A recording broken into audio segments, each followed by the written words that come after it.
very much in favor of the counting of points.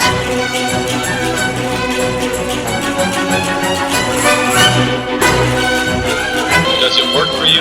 No. Hello, and welcome back to your favorite figure skating podcast, where we talk about all things that make us kiss, make us cry, and make us go over the women's lore. Now, we have discussed the men, the dance, the pairs. We've had Adam for the men. We've had our dance expert, our pairs expert. And you may be really worried because you're wondering who might be our women's expert. And you might actually be afraid because you're worried it's me. And I am here to let you know that it is absolutely not me. And in fact, our one and only Adam Rippon has stepped back up to the plate to run us through the women's lore because he did such an amazing job with the men. And I don't know shit about figure skating. And so we figured this is the discipline that needed to be done right. And Adam is the only man up to the task to explain what happened with the women. I don't know that anyone would have thought that you were going to be the expert. I don't either, but I feel like some people were afraid that maybe that would be the case. I think the fear is justified, but you should be afraid. Not. Feared not that there are 3 rational people on this podcast. Well, yeah. Here we go. Adam, where are we starting? Everyone should know that I asked Adam yesterday, what year of the women are we starting with? And he said, I'm not telling you. Which means it's the 1800s.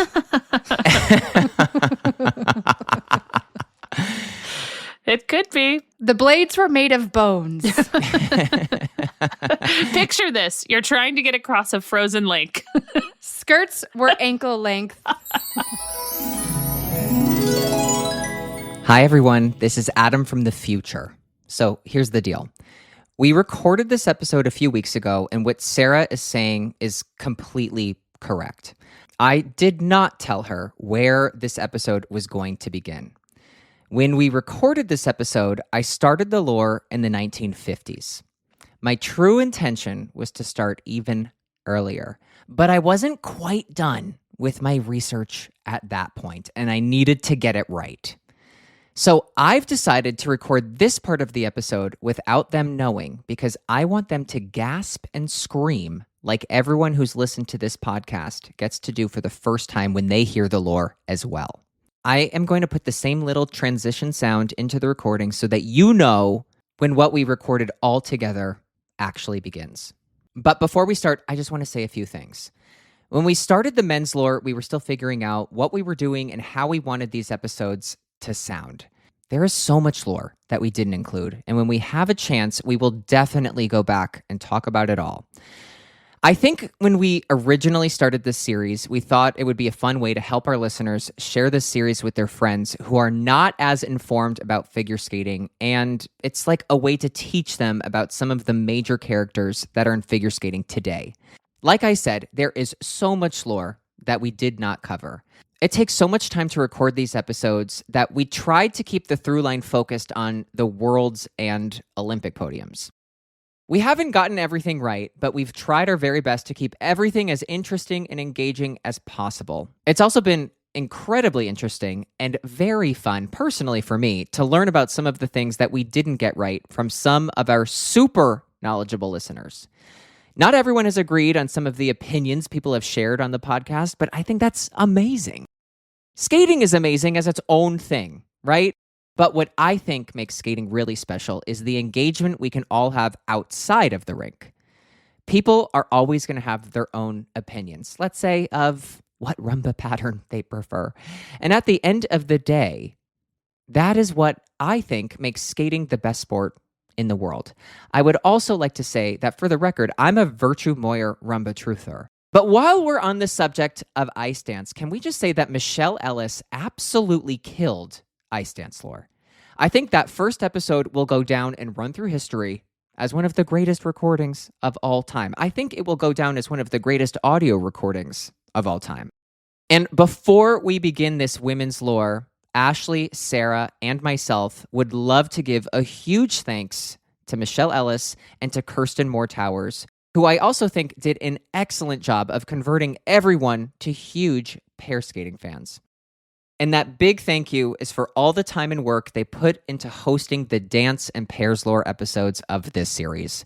They spent hours, and when I say hours, I mean hours, getting everything together. We love you both. Michelle and Kirsten, bravo. Our biggest hope with this series is that we're able to bring in new fans and help give them context for some of the things that they will see during the upcoming 2026 Olympics in Milan. So to begin this final part of the lore series and Women's Lore Part 1, I think we should start right at the beginning. Ashley was joking that I was going to start in the 1800s, but she truly was not far off. So now that it's just you and me, let's begin.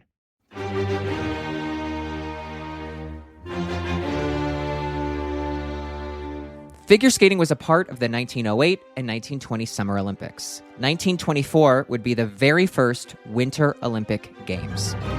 At the 1924 Olympic Games, women are allowed to compete for the first time, albeit in a very limited capacity.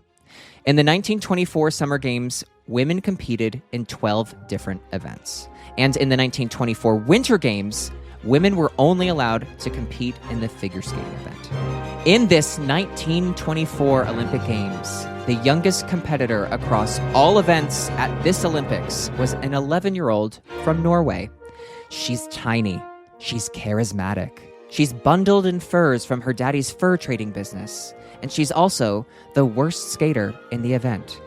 She will get last place at this Olympics, but she will go on to dominate the sport in a way that no other woman has been able to do since. Her name is Sonja Henie. As much as Sonja Henie is a skating legend, she is also incredibly controversial, but we will get into that a little later. The Henies had 2 children, a boy and a girl, and it was obvious to everyone that Daddy's favorite was his daughter Sonja. Sonja's father was very intense about Sonja's skating and was determined to make her not just a champion, but a superstar. From her last place finish at the 1924 Games, she will go on to win her first of 10 consecutive world titles starting in 1927. This first world title wasn't without controversy, as 3 of the 5 judges were from Norway. The Norwegian judges placed her ahead of the 5-time and reigning world champion and 1924 Olympic champion from Austria, Herma Szabo. Herma has to settle for the silver in the women's event, but she will win her second world title in the pairs event at the same 1927 World Championships. After this result, Herma was obviously not happy with how she was judged, and she eventually becomes disillusioned by the sport. Years later, Sonja Henie would challenge Herma to a rematch, but Herma declines. By 1928, Sonja came into the Olympics as the overwhelming favorite. What she brings to the ice is a flair and a style that we've never seen before. She was pushing the boundaries of how women were supposed to act and dress. She competed in white skates, which was a shock in and of itself, and in short skirts that showed off her ankles. She was graceful, balletic, and charming. She was undeniable and would go on to win her first Olympic title.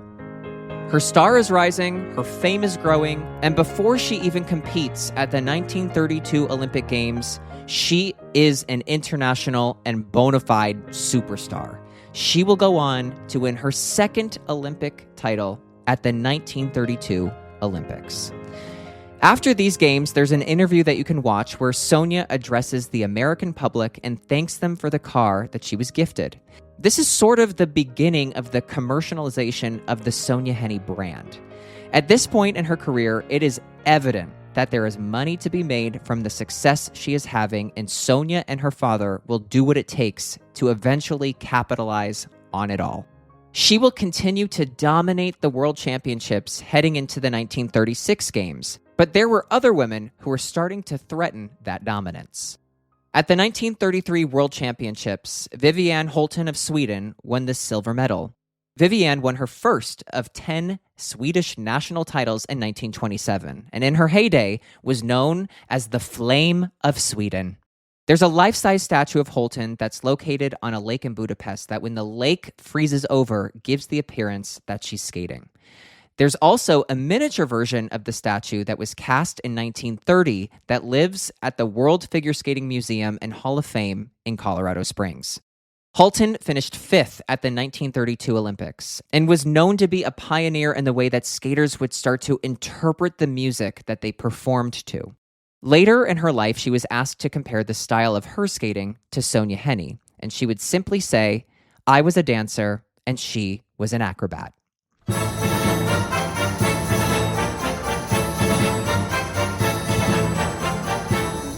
When Holten was a teenager, her inspiration was Sonja Henie. The relationship began friendly, but quickly turned into a bitter rivalry. When she finished second to Henie at the 1933 Worlds, it was dangerously close, with Holten being only 0.2 of a point behind her. Sonja was fucking furious. After the event, Holten says that Henie was screaming and pointing her index finger directly at her nose, saying, "You are not nearly good enough to get second to me. I'm so much better than you are. You deserved 4th." At the 1934 World Championships, Holten would be 4th, and she believes that Sonja Henie's father was the one who made it so. She went on to say that Sonja Henie was afraid of her. Later in her life, Holten would give interviews and talk extensively about how Sonja's father would make backroom deals to ensure his daughter's success. She gave an interview to the Sporting News and said, "Papa Henie would go to these places and tell the organizers, 'You can have my daughter for an exhibition. Come up to my hotel room and I'll tell you how we can arrange it.'" She went on and said, "He played poker with them. If he won, he got an appearance fee for Sonja to skate, and he got an arrangement that the judges would place me no higher than 3rd. I didn't have a chance. I know this is true because one of my best friends was the president of our skating club in Stockholm, and he told me about it. Back then, the judges were always with the clubs." The disdain both ladies had for each other only continued. On a 1935 Olympic training trip to San Moritz, Holten was detained at the German border for 7 hours. She was searched, as she put it, from head to toe, with no explanation from the guard, whose name was Ulrich Schmidt. Holten said she later sought out Nazi propaganda minister Josef Goebbels to complain. Goebbels, a skating fan, had Schmidt brought to him. Vivienne says, "Goebbels made him get down on a knee and apologize to me." And what Schmidt told Vivienne was this: "Well, a young lady came through before whose name was Sonja Henie. She told me this girl here would be smuggling jewelry, so we stopped her." Vivienne said that Sonja was foul-mouthed, self-centered, and a ruthless competitor. In an interview with Sports Illustrated, she said, "Look, I have great admiration for what Henie did. On the ice, she was terrific. A wonderful acrobat, just like a circus princess, a big smile, dressed perfectly, but she was Dr. Jekyll and Mr. Hyde, a very nasty person off the ice. I'm just telling it like it is." As you can imagine, it was not Vivienne who would be challenging Henie for gold in 1936. It was another skater who was 11 at her first Olympic Games in 1932 and was improving rapidly. It was from the United Kingdom, Cecelia Colledge. At the 1935 World Championships, the results were Henie 1st, Colledge 2nd, and finding herself back on the podium, Holten in 3rd. As we enter the 1936 Olympic Games in Berlin, the battle for the gold medal would be a fight to the finish. So at this time, there are 2 different segments that skaters compete in: the compulsory figures and the free skating event. After the compulsory figures event at the 1936 Olympics, Sonja Henie was barely able to edge out Cecelia Colledge. It was incredibly close, and it was so close that they were virtually neck and neck. It was so close, in fact, that when the results were posted in the competitors' lounge, Sonja ripped the paper off the wall and tore it into a million pieces.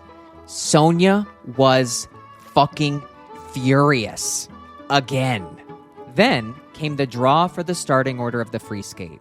Now, this came under suspicion when it was announced that Sonja Henie would be skating last, and Cecelia, who was narrowly in second place, would be skating second out of the 26 competitors. This was obviously seen as a huge disadvantage. At the beginning of the event, the audience is still settling into the competition, and towards the end of the event, the judges are known to give better marks. Years later, they would change the way skaters draw for their starting positions. And today, the skaters are seeded according to world ranking and placement after event segments. When it came time for the free skate, they initially played the wrong piece of music for Cecelia Colledge. She was able to recover, but the deck was already seemingly stacked against her. Despite Sonja Henie having a fucking meltdown in the competitors' lounge, she would go on to win her third Olympic title. A record and feat that still stands today, almost 90 years later. Cecelia Colledge will come away with the silver medal, and Vivienne Holton comes away with the bronze. These Olympics are in Germany. The medal winners were asked to give a Nazi salute when Hitler passed by. Colledge and Holton refuse, but Henie gives a Nazi salute to the roaring cheers of the German crowd.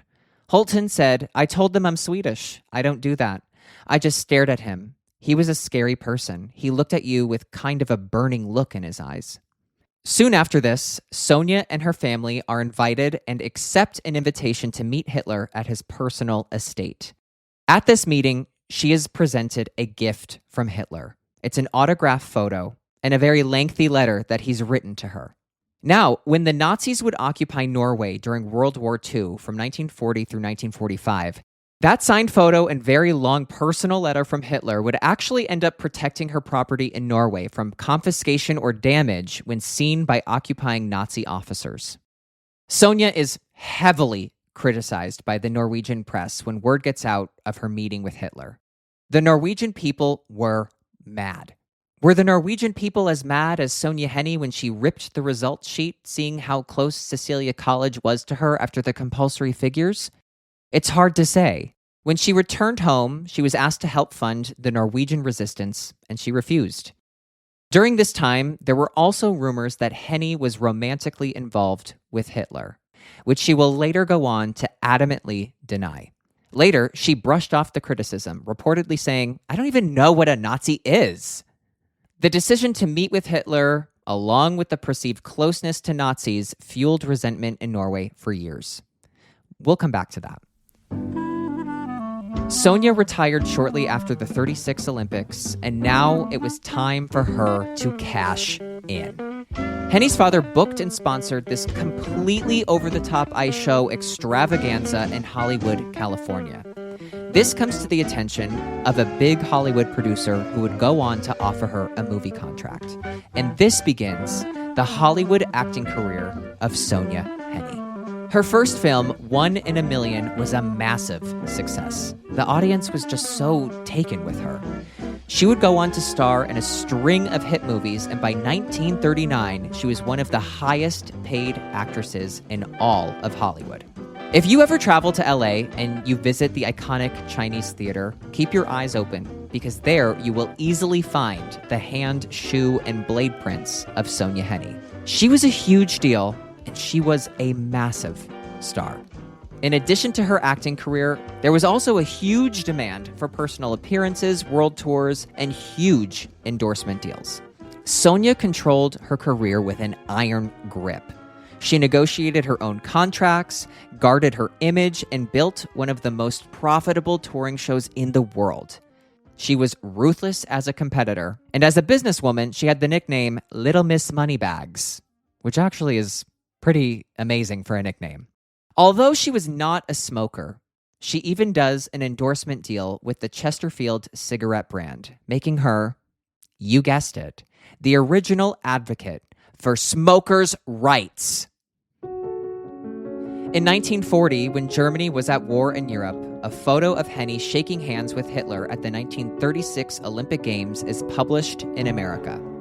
After the publication of this photo in America, she continues to work in Hollywood, but her film career never really recovers.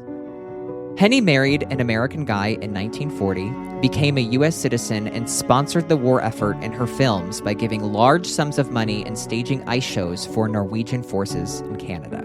If you're like me, you probably have so many questions when it comes to the personal political beliefs of Sonja Henie. But who better to answer these questions than Dick Button? Dick Button was asked his thoughts and bluntly said, "I don't think Sonja Henie was a political person in any way. She was an opportunist. I don't think she could have cared less who Hitler was, except for whatever power he had and what it would do for her career." In 1956, after 2 divorces, she marries this Norwegian man who has this huge shipping company, and they return back to Norway. The Norwegian royal family wanted to help support Sonja in repairing her tarnished reputation in Norway. They attended her holiday on ice tours in 1953 and 1955. Ultimately, the royal family attends her funeral in 1969. Sonja Henie died at the age of 57 of leukemia. Henie is buried on a hilltop overlooking the Henie Onstad Museum, which she and her husband built to house their art collection. That museum is still open today. At the time of her death, it is estimated that she had about $47 million worth of assets. Now let's fast forward to the 90s. The Olympics are in Lillehammer, Norway. And in the lead up to the Olympics, Norwegian television reaches out to Vivienne Holten.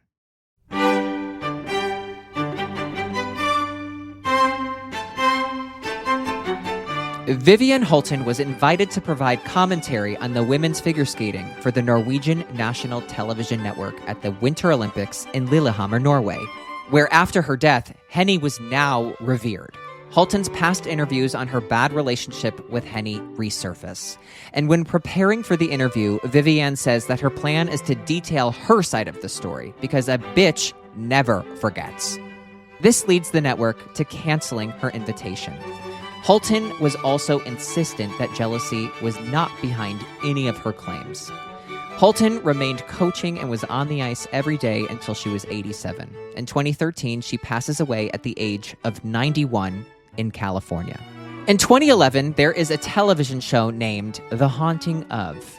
In this show, we go to the house of 1960s actress Connie Stevens. Connie believes there is a spirit that lives in the house with her. The house is formerly owned by Sonja Henie. Spiritual medium Kim Russo enters the home and says she is immediately feeling the energy of a very dominant female presence. She said the presence was with her as soon as she pulled up in the driveway. Kim confirms that this presence is Sonja Henie, and she lets Connie know that Sonja is protecting her and her family and wants Connie to know that she's very grateful that she kept the original tapestry. The house has since been demolished, meaning the original tapestry is also gone.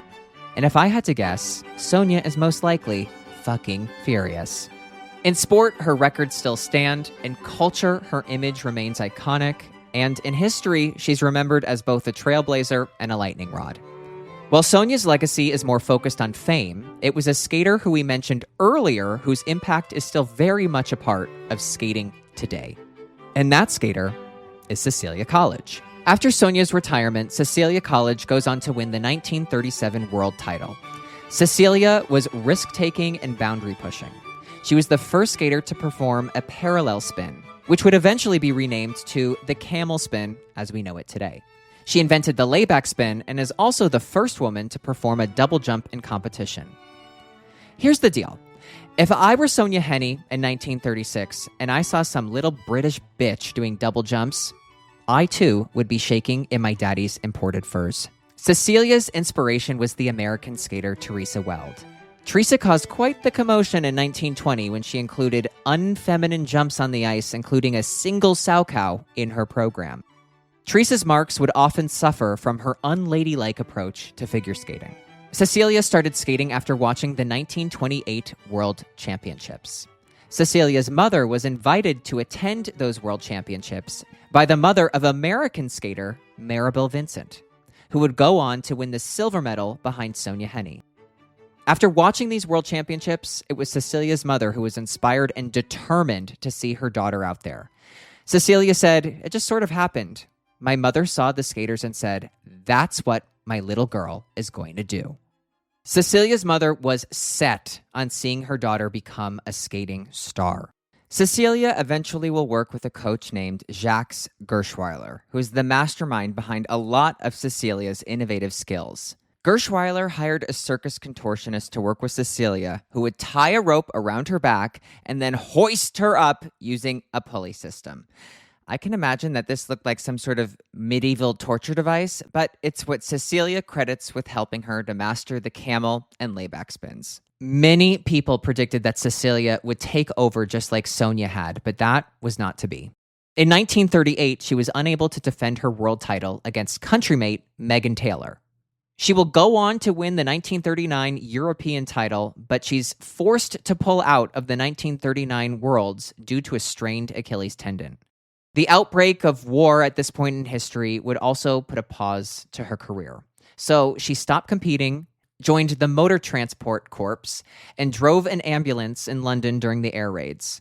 She would come back to win her 6th British national title in 1946, and then would retire. So while the accomplishments of Henie are something we remember in this time period, it's really the innovation of Colledge that is maybe the most influential and important to the skating of today. While Jacques Gerschweiler was working with Cecelia Colledge in London in the 1930s, so was Jacques' biggest rival, Howard Nicholson. Howard Nicholson was an American who moved to Europe in the 1920s for professional skating opportunities. By 1931, Howard was based in London and working with, surprise, she's back, Sonja Henie.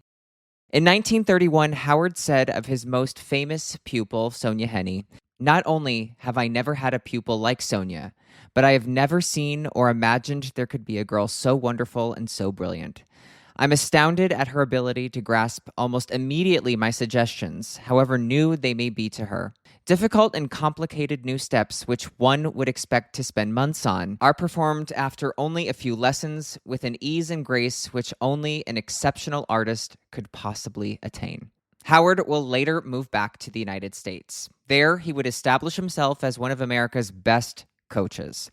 Students at the Skating Club of New York, St. Moritz Skating Club, Detroit Skating Club, and Granite Club in Toronto all clamored for a 15-minute lesson with Mr. Nick. He was a fixture in Lake Placid and even had his own private studio rink called Nick's Nook. In the later part of his coaching career, Howard preferred teaching figures over free skating and was sought out by every coach as a fixer to their students' problems with figures. Howard also earned the reputation of somewhat of a character. He wore blue suede skates and had a favorite hat of the week. A tall stool always marked his patch. A cigar was always on the go when he was teaching, and it wasn't uncommon for his patch to be littered with ashes. While in Lake Placid, Howard Nicholson will develop a rivalry with another coach. His name is Gustav Lucy. Now, who the hell is Gustav Lucy?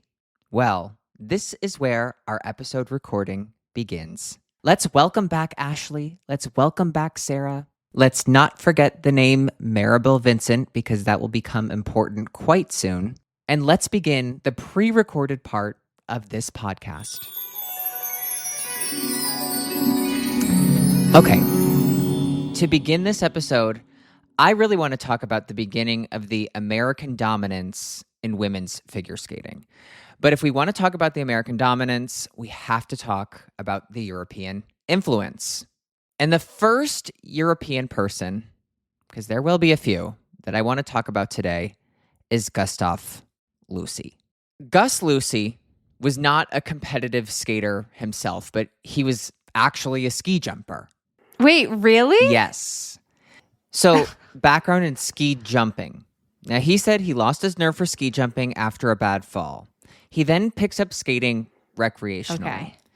So Gus Lucy is going to immigrate to the United States in 1919, and when he immigrates to the U.S., he immigrates here with another Swiss guy named De Bergen.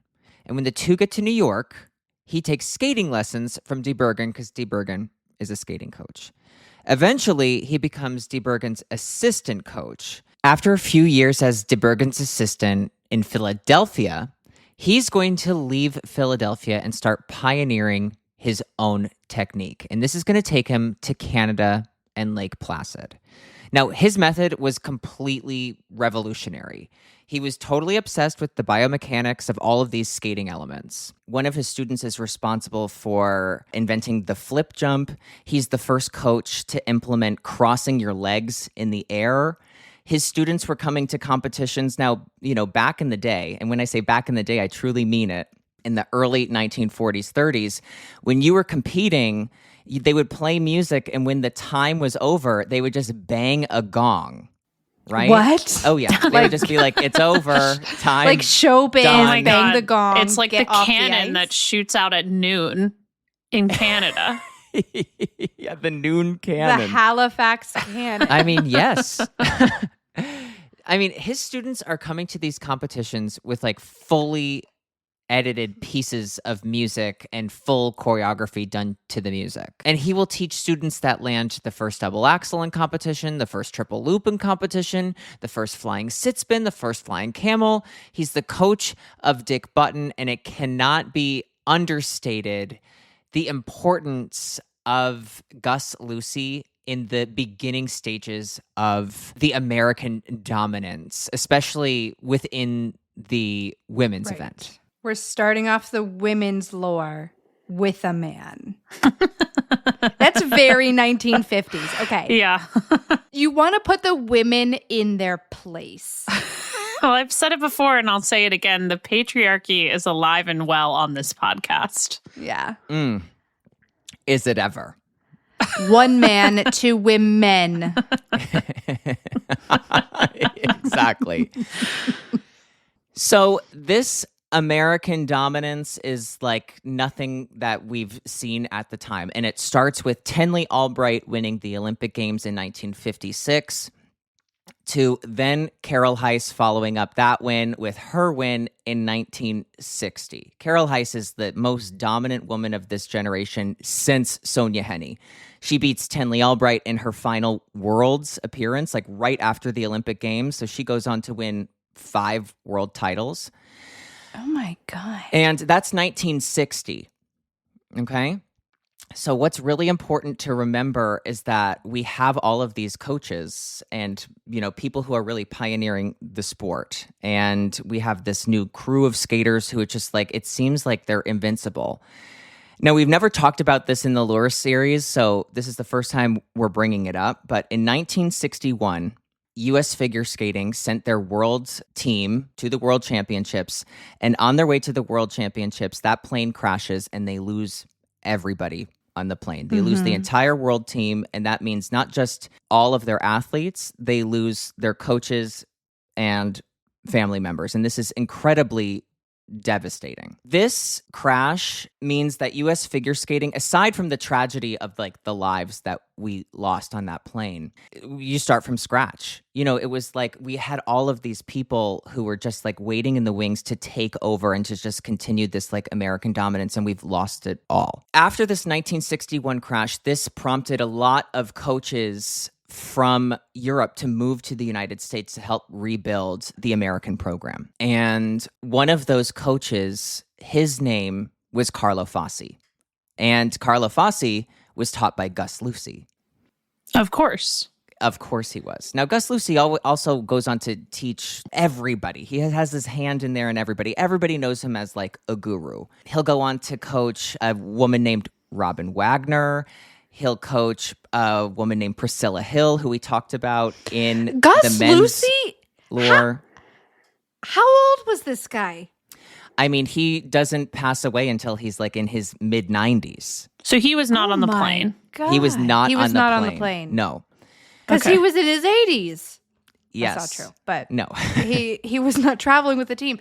Wow. Okay. So Priscilla, Robin Wagner. I mean, this man was he had a profound impact on so many careers. Yes. And someone who we lost on this plane, and her name was Maribel Vincent Owen. Mm-hmm. Now, Maribel Vincent Owen, she has the most U.S. titles. She's a very decorated skater in her own right in the 1930s. She competes in the era of Sonja Henie. Now, as a coach, she's known to like cuss her students out and to like whack them. They know her as volatile and violent. But at the end of the day, they say that she's like a second mother to all of her students. And some of her students will go on to be some of the greatest coaches of all time. One of her students is Frank Carroll. One of her students was Tenley Albright. So she coaches the first woman to win an Olympic title from the U.S. But on that plane were two of her daughters. And one of her daughters was Lawrence Owen, who was the women's national champion and just really just climbing the ranks and was obviously going to be a heavy favorite for the Innsbruck Games in 1964. And she lost another daughter who was the pairs champion. So, you know, that just to go back to say that we lost so many people who were bringing so much life to the sport. So it's this new beginning. And the new beginning, a lot of people are doing interviews and they're asking like U.S. figure skating, what do they think? And they think that it's going to take, you know, anywhere between 5 to 10 years to rebuild the entire program. And the moment in time where we feel like, oh my God, we're back, there's this young girl. She's from California. She was working with one of the coaches who passed away on the 61 flight, who goes on to work with Carlo Fassi. Her name is Peggie Fleming. So Peggie Fleming is the beginning of this American Renaissance yet again. And so she will go on to win the 1968 Olympics in Grenoble. Okay. And Peggie's win is not only a huge moment for the United States and for the figure skating program, it's a huge moment for the American audience in general because she's the only gold medalist from the United States at the 68 games. Whoa. Wow. They didn't win anything? No, they only won women's figure skating. Wow. Oh my God. It is really interesting because Peggie has this appeal to like both a forward women's movement and the conservative ideas of like what a woman should be. That she's from this working... She can like walk the line. She can, because she's from a working class family, but she has this upper class elite style to her. And her skating is beautiful. It's really the first time we're seeing somebody interpret music and skate like this. And an iconic moment look of Peggie Fleming is her 1968 Olympics free skate dress. It's this chartreuse, lovely, like high neck. Actually, Adam, you just went and saw it in person, right? I did. I saw it at the Olympic Museum in Colorado Springs. And I was telling the girls that it's like this fleecy material. I was like, she was obviously scared of being chilly out there. Well, she was skating outside. This is when the Olympics and the venues were outdoors. Yeah, like it's practical. Wasn't her haircut also kind of a cultural phenomenon as well? It was a beehive, wasn't it? Her haircut was like of the time, right? Like it was very of the time. And it was just her whole look, her feminine look. When we get to haircuts, oh, that's coming up, believe me. Oh, that's coming up. There's a figure skater who we'll talk about very shortly whose haircut creates a revolution within the United States, and she defines an era. But after Peggie Fleming, this is when the United States is really starting to come back and to revolutionize the sport again. And in this next quad, we meet another skater from America whose name is Janet Lynn. Now, Janet Lynn's performance style is ethereal. It's not so much she interprets the music in this like exotic way, but what she does is that like every time she performs, it's like she's wearing her heart on her sleeve. She has this trademark smile that she competes every program. From the moment she steps out onto the ice to the moment she leaves, she has a smile ear to ear. All 32 teeth showing. Like Crest White Strips, call this girl up. We've got the skater for you. We've got the skater for you. We've got the smile. So 1960 is actually the first Olympics that is on TV. And at the time, CBS pays like $50,000 for the rights, which is like astronomical. Like, could you imagine now if ABC or NBC was paying $50,000 for the rights? What a steal. They'd be drunk with power. They'd be drunk, period. Period. They'd have the money for some open bars. Exactly. They'd be celebrating. We'd be hearing it from Stanford around the world. We'd be hearing the celebrations. Now, as we're starting to see figure skating on TV, the compulsory figures, which if you are listening to this lore series for the first time, the compulsory figures were essentially how figure skating got started. You had to trace different patterns that you made on the ice, and you needed to trace them perfectly. And there was also a free skate portion, but for the most part, the figures were the most heavily weighed part of a competition. Now, this became frustrating for a lot of viewers on TV because the compulsory figures were never televised. They would only see the free skate, and then they would see a free skate and they'd watch Janet Lynn, who was like above and beyond what anybody was doing. And she was everything. And then she'd get third. And it became really frustrating to audiences of what's going on. I just don't get it, because she would easily win the free skate portion of the competition and she just would never win the competition. So Janet Lynn is, a lot of people believe, a huge... The reason why we have a short program and not figures? Yes. Well, they didn't get rid of the figures right away. No, we don't get rid of the figures until the 90s. We've got some time. Yes. I'm jumping the gun, but thank you, Janet. Wait, Adam, were you going to say that Janet Lynn is the reason we have a short program, or the reason the figures started to be televised? The figures weren't televised at this point. So, like, she's the reason we have a short program, so that, like, the free skating part of the competition can be weighed with a greater balance toward the free skate, so we can see a skater like Janet Lynn win. So after the games in 72, Janet becomes a huge star. And she becomes a huge star in these Olympics because of the free skate that she performs. She gets the bronze medal, and she's not perfect, but there's just something so beautiful about the way that she skates. And when I say she's not perfect, she falls on a flying sit spin. She does all of these jumps, and she falls on a flying sit spin. But as she's like getting up, you can see her smiling and like laughing along with herself. And she gets right back up, and she never breaks this character or this just having the greatest moment of her life. And these games are in Sapporo, Japan. And there's just something about the bobby blonde hair, the smile.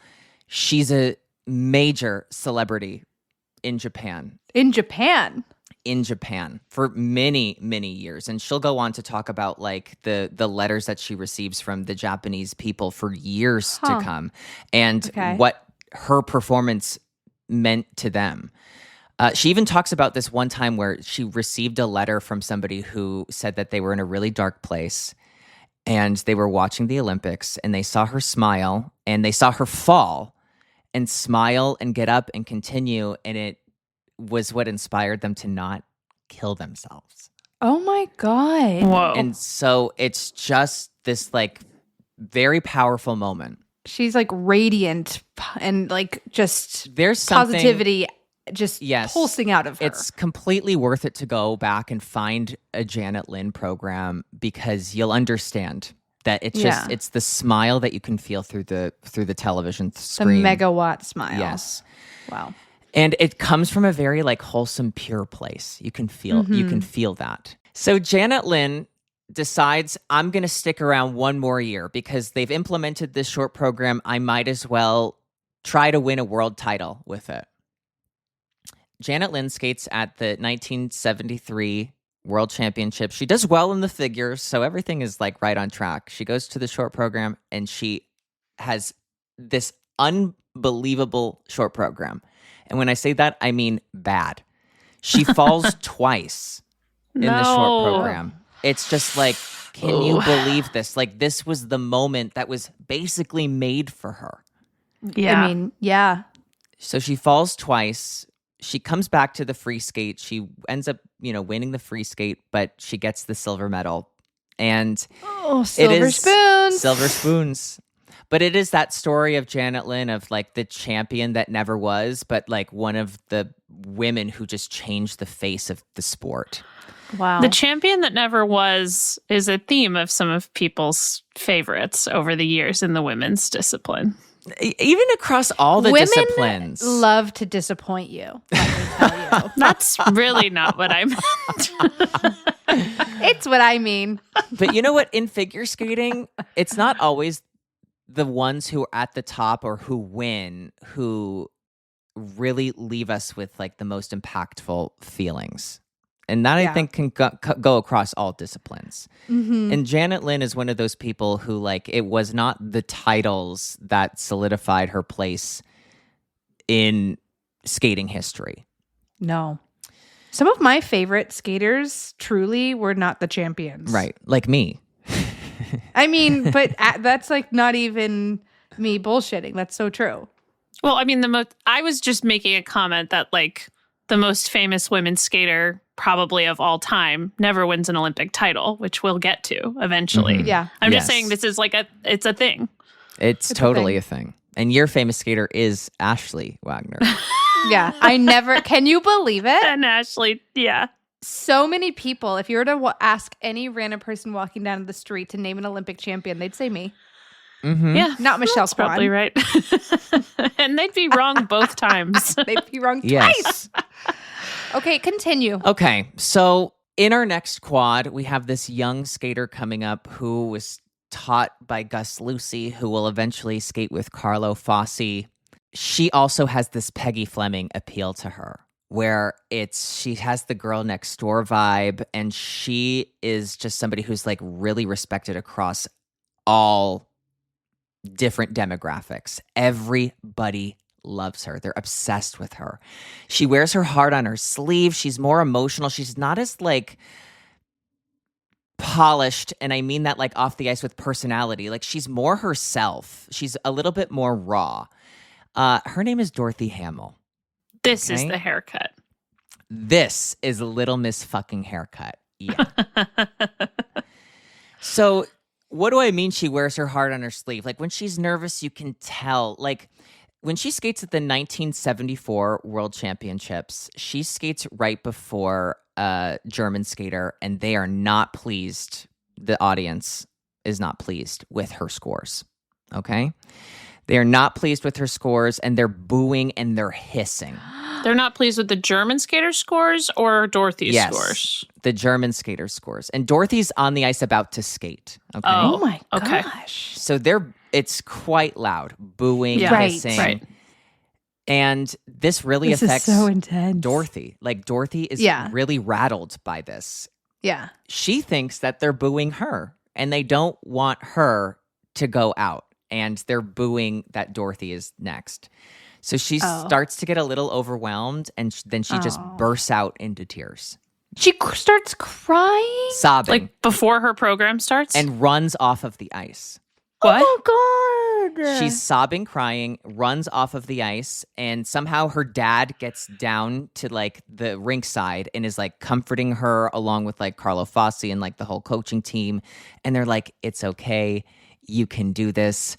Pull yourself together. Please get out there. Stop crying. Please. And Do you know Whoa. like how old she was at this point?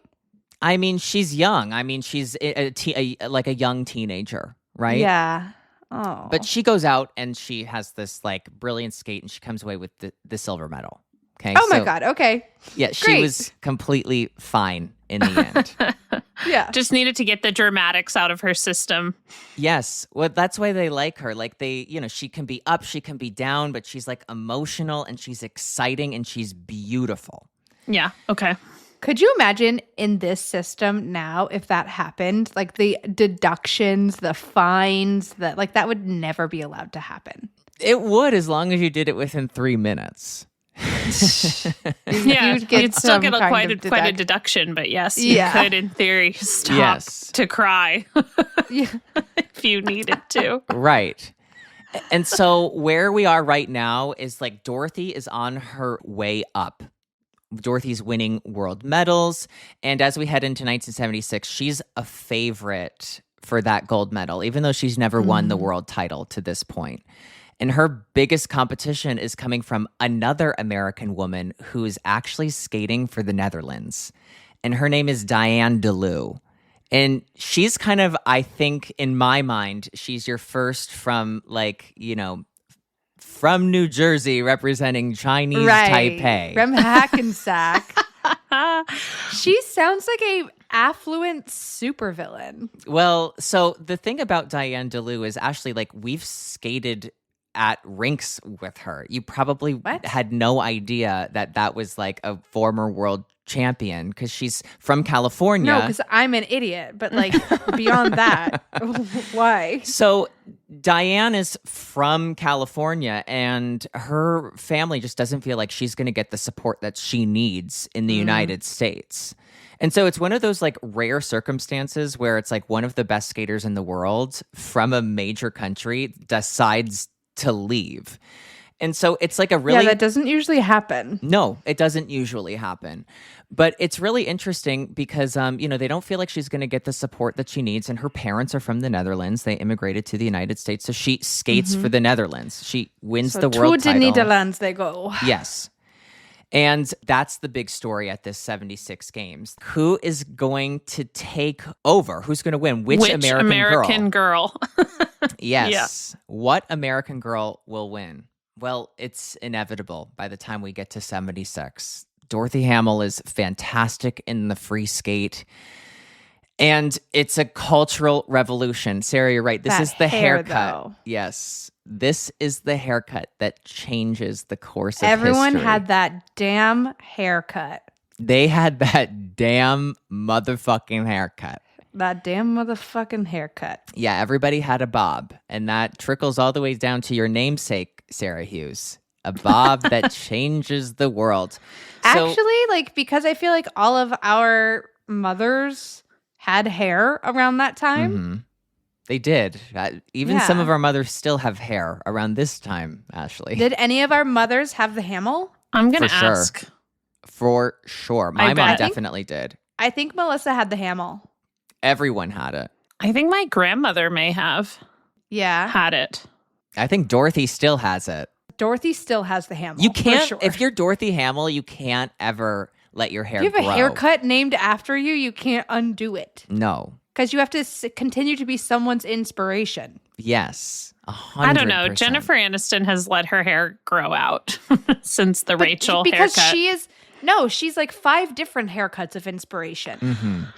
Only one has a name. Right. Which one? The Hamill. But Dorothy's more committed than Jennifer Aniston. Yeah, let's say, I would say agree. absolutely. Only one of them has an Olympic title. That's so true. Jen. Sorry, honey. Step up. Only one of them has a vineyard, I think. No, that's Peggie. Peggie has the vineyard. Yeah. Peggie has the vineyard. Yeah, she's married to the dermatologist, so she has great skin and she's drunk now as we speak. Wait, you know that Dorothy... Oh, that's a dream come true. Dorothy has a Nantucket connection. She used to have a house out on Nantucket and we come out here all the time. Wow. And she had great skin then too. Mm-hmm. She really did. I had a call with her a couple weeks ago, talking to her about, she had an adult figure skating camp out here. And I was like, how'd you do it? Dorothy? Yeah. I've never met Dorothy. She is, when you're talking about how she wears her heart on her sleeve, she is the kindest human ever. God, I would love to I called meet her up Dorothy. and she's like, Ashley, how are you? I'm like, oh, Dorothy, oh my God. Hi. She's great. Okay, so continue. So this American tradition of Olympic champions continues, and there's really nothing anybody can do about it. And in this lead up to the next quad, we have another young skater coming up from a young coach who I mentioned earlier. Her name is Linda Fratianne, and she's coached by Frank Carroll. Mm-hmm. So Frank Carroll is one of the first major students of Maribel Vincent Owen, who we're now seeing kind of carry on that tradition in the knowledge. Big hitter, as you had mentioned. He's a big Violent hitter. and volatile. Violent and volatile, but everybody loved her. That was the thing, that she was like a mother. And, you know, to go back to Maribel Vincent Owen, like she trained her daughters at the Skating Club of Boston, but she was only allowed to train her daughters there before the rink opened. She was not allowed to train her skaters while the rink had normal business hours. During like business hours? Yes, because people tell stories about how, like, you know, her daughters would like be screaming around the rink, and like, I mean, it does sound like they didn't want the public to see it. Yes. But you know what? I want to go back to Maribel for just a second and be like, she really did have this motherly quality to her, because in this time, like in the 1950s, she was working with African American skaters when rinks weren't allowing Black people into the spaces. And she would come in early and she would work with skaters like Mabel Fairbanks, who would go on to be an iconic coach in the California area. There was a rink in Pasadena, California, where Peggie Fleming started skating that would not allow Black people in. And Mabel kept pushing it, and finally she like found her way into the rink. But Maribel Vincent Owen was working with these African American skaters, and she would lie and tell people that she was Jewish so that her Jewish skaters would suffer less anti-Semitic attacks. So she was really trying to protect the people that she was around. And that's really why like her legacy is so important. Again, like, listen, it was the 1940s, 50s. It's a hard knock life. Miss Hannigan, she was hitting orphans in Annie, right? Sure. Maribel Vincent Owen was hitting students in Boston. So it was just, it was of the time. It was of the time. So does she pass on the maternal quality to Frank Carroll? Frank Carroll is known as a demanding coach at this time, does not excuse any laziness, and he's a very tough coach. And Linda Fratianne is his first prodigy. Frank Carroll is a young, unestablished coach at this time. Linda Fratianne is a world champion heading into the 80 games. It's Lake Placid. Like, it's a huge deal. She's an American heading into an American Olympic Games. She does not win that games, and it's a very controversial result. She's beaten by East German Anett Poetzsch. Okay? Now, she is beaten by Anett Poetzsch. I want to talk about the East German figure skating program at the time. So one of Peggie Fleming's biggest rivals, who never beat her but was always like right up against her, her name was Gabby Seifert, okay? And Gabby Seifert was coached by her mother, Jutta Mueller. Now, Jutta Mueller was basically like Miss Clavel in Madeline, where it's like all these girls, and she's like their second mother. And she talks about when she goes to competitions, she brings her own like sausage links and bread, and she feeds the girls like breakfast in bed, and she designs their costumes, and she sews them if they break, and she does their hair and makeup before the competition. Like, she's very heavily involved. Stage mommy. Yeah. So, like I said, the Americans are like absolutely dominant. And what does an East German stage mom want more than anything? To smash an American. Yes. And wouldn't it just be so fucking nice to beat an American on American soil? In the United States. So first time we see Jutta Mueller have success is with her daughter. And after Peggie Fleming retires, Gabby Seifert becomes world champion in Colorado Springs. And Jutta Mueller gives at altitude. Get off, girl. Oh, yeah. Jutta Mueller gives this interview, and she said, America's known as like the heartland of figure skating right now. It really means that you've made it if you can beat the Americans, and it's even sweeter if you can beat them on American soil. Okay. Gabby Seifert Good for her. Goes on to be the world champion. She'll retire before the 76 games. But by 1980, Jutta Müller is the coach of Anett Poetzsch. Are you following me? Yes.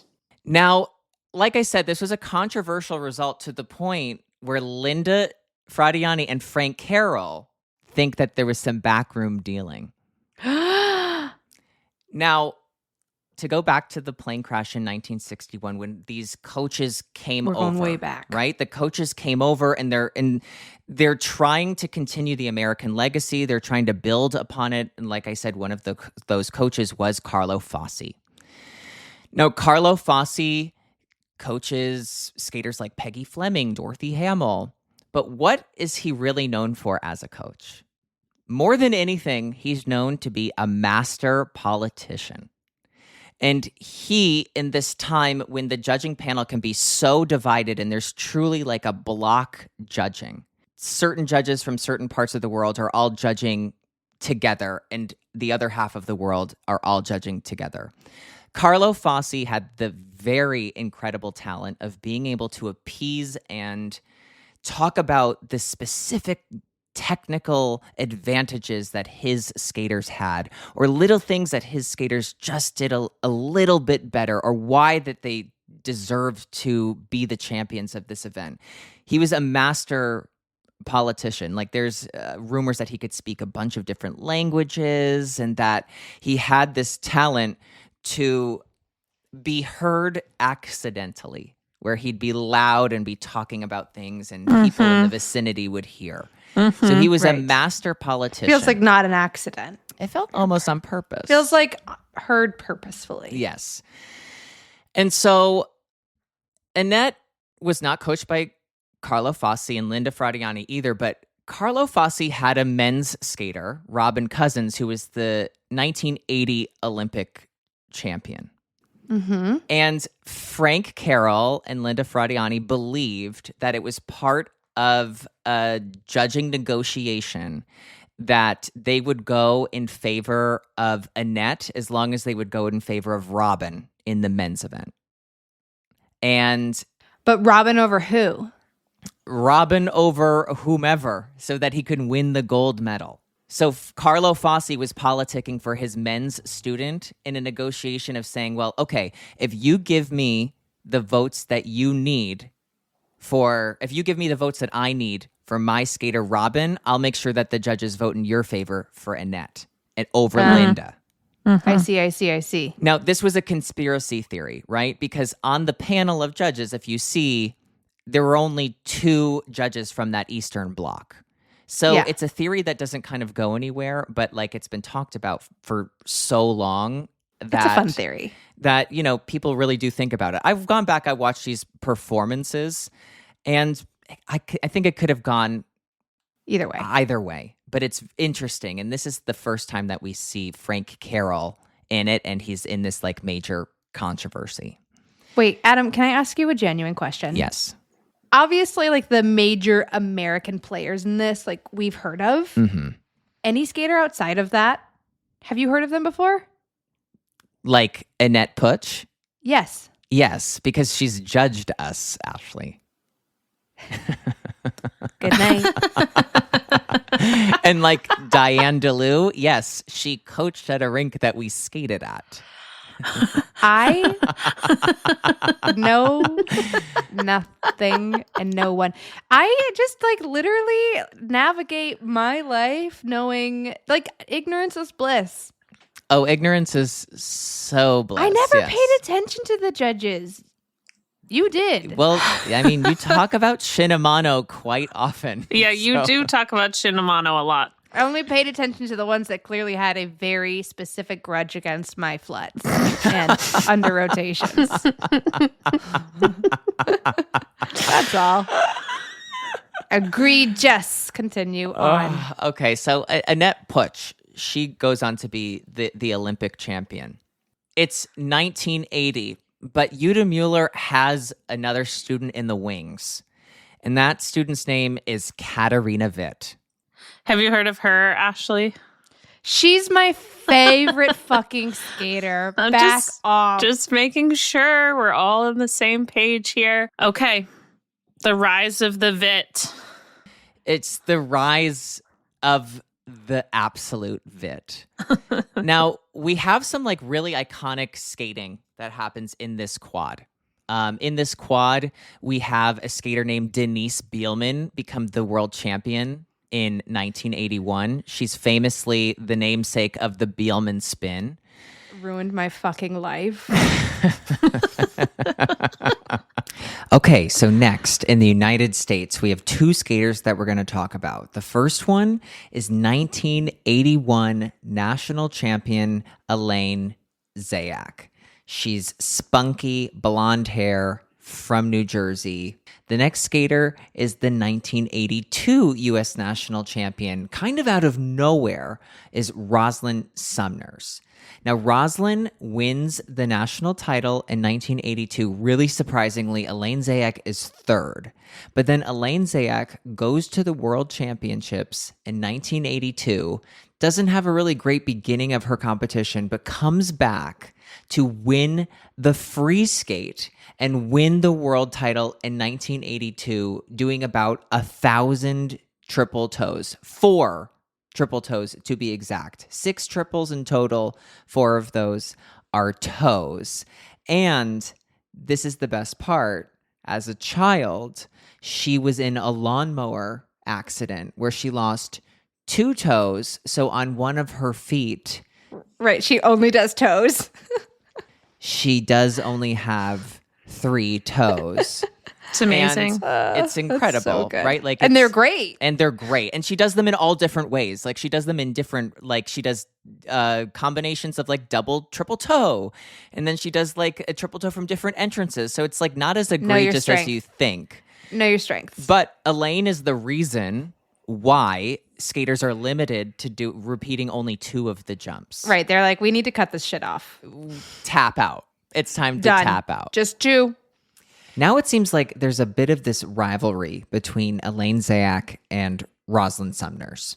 And as we head into the 1983 Nationals, it's really interesting to see whose game it is.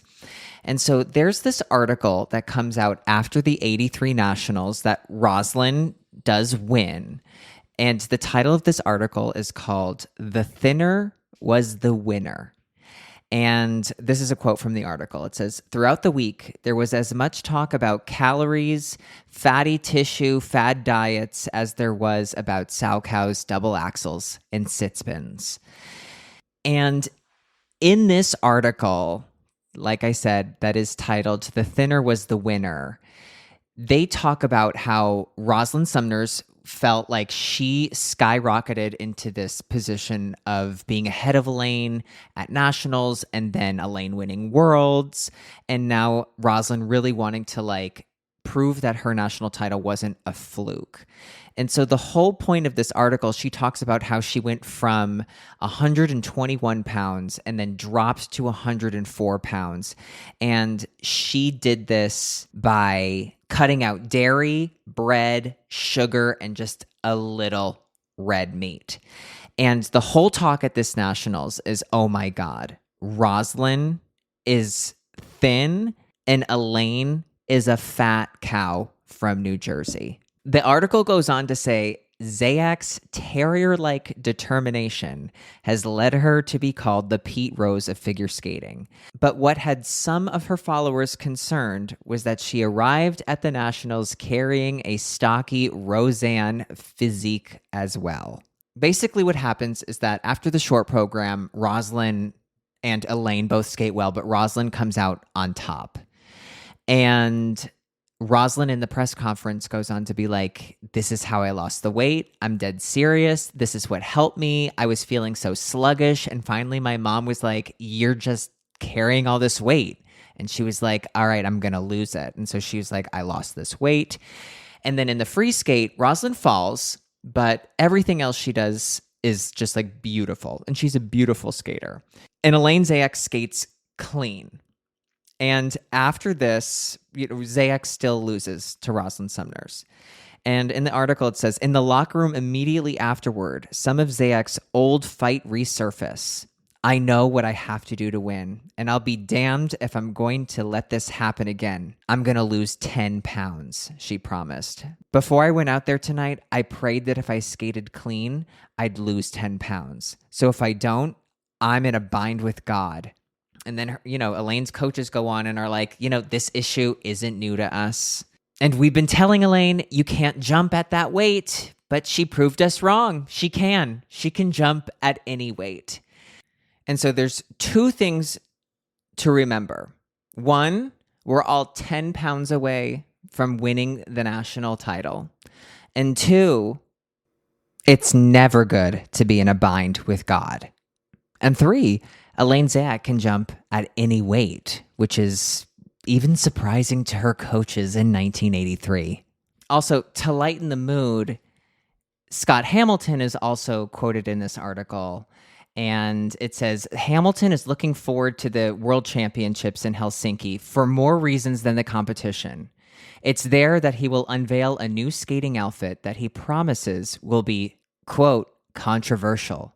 It should be noted, Hamilton plans to wear a costume that's styled after those worn by speed skaters and gymnasts. Some of the outfits you see out there now remind me of bad lounge acts, Hamilton said last week. And then the writer of this article says, he might have been describing the sequin royal blue costume that he wore during Saturday night's long program competition. So while the girls are not eating dairy, Scott Hamilton is very concerned about wearing his unitard. Regardless, Rosalind Sumners will be the reigning world champion heading into the Olympic Games in 1984. And at this time, Katarina Witt is not an Olympic champion. She's just a young teenager. She still has a lot to prove herself. So let's get right into the 1984 Olympics.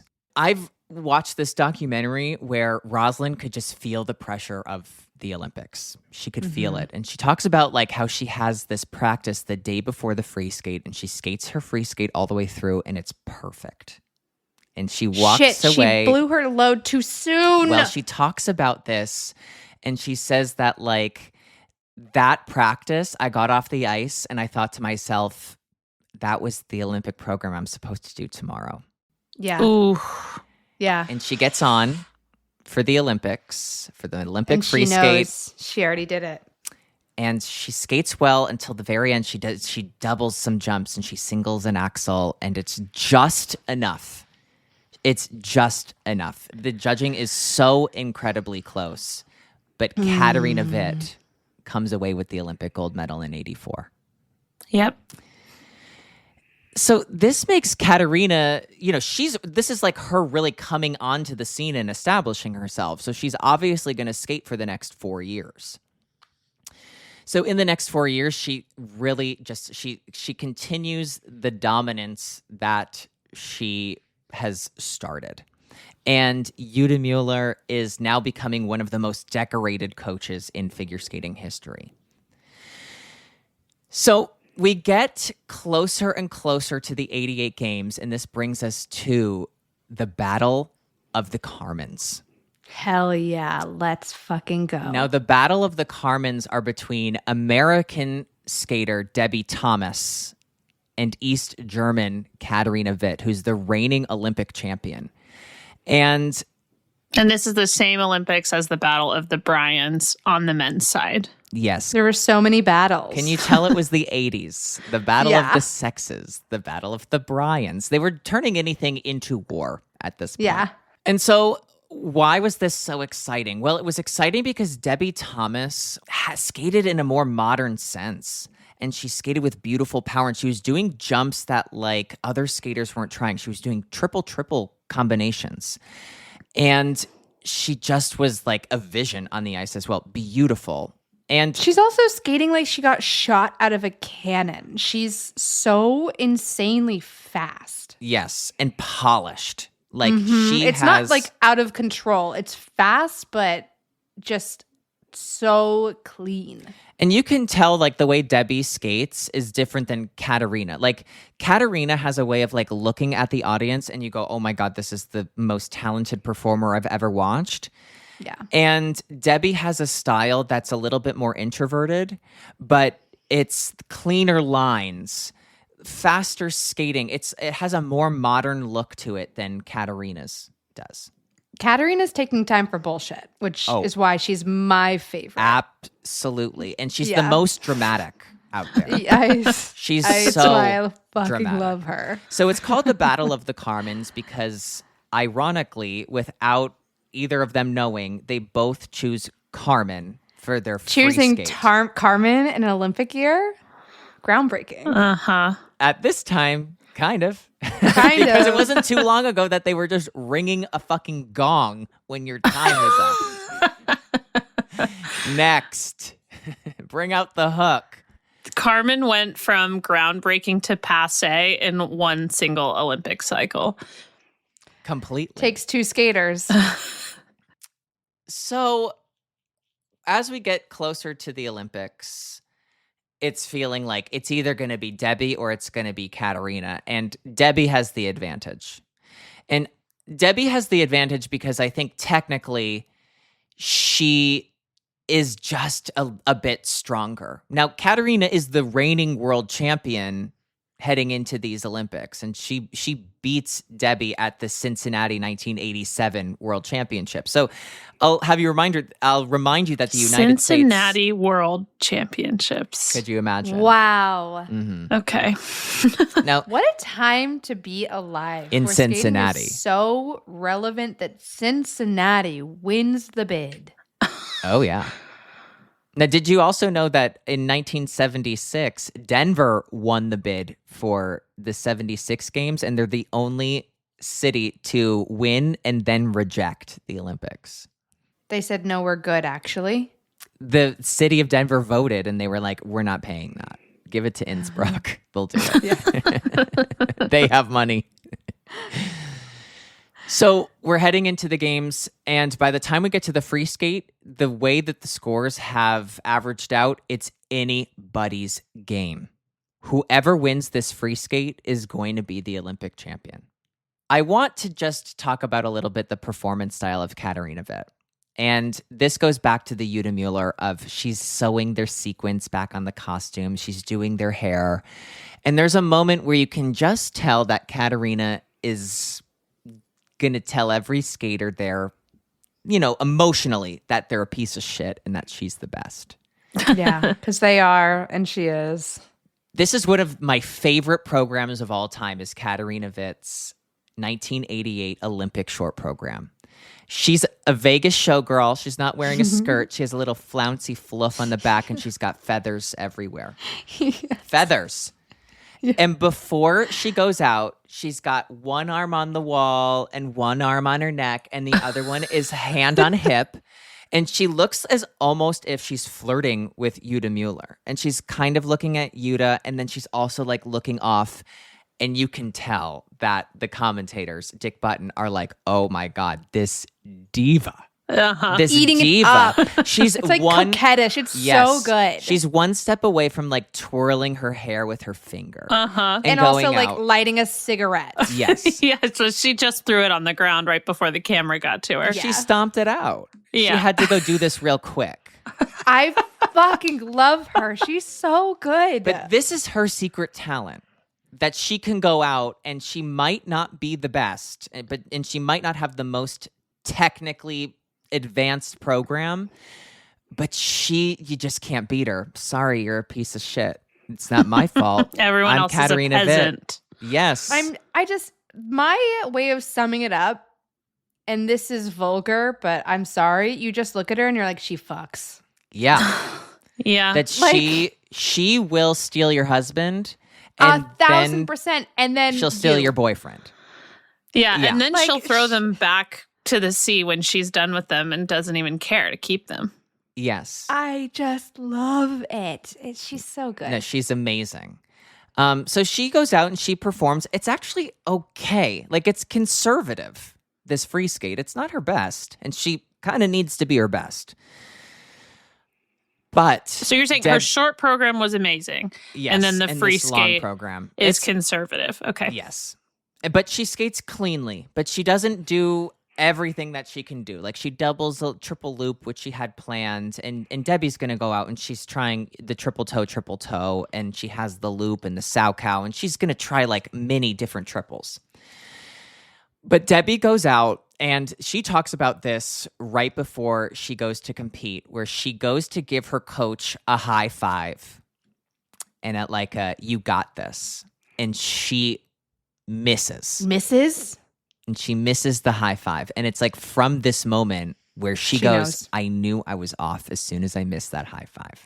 All of these athletes need a sports psychologist so bad. Oh, yeah. The like doing the good program in practice, the missing. They need to talk to someone five. So that someone can be like, get over this.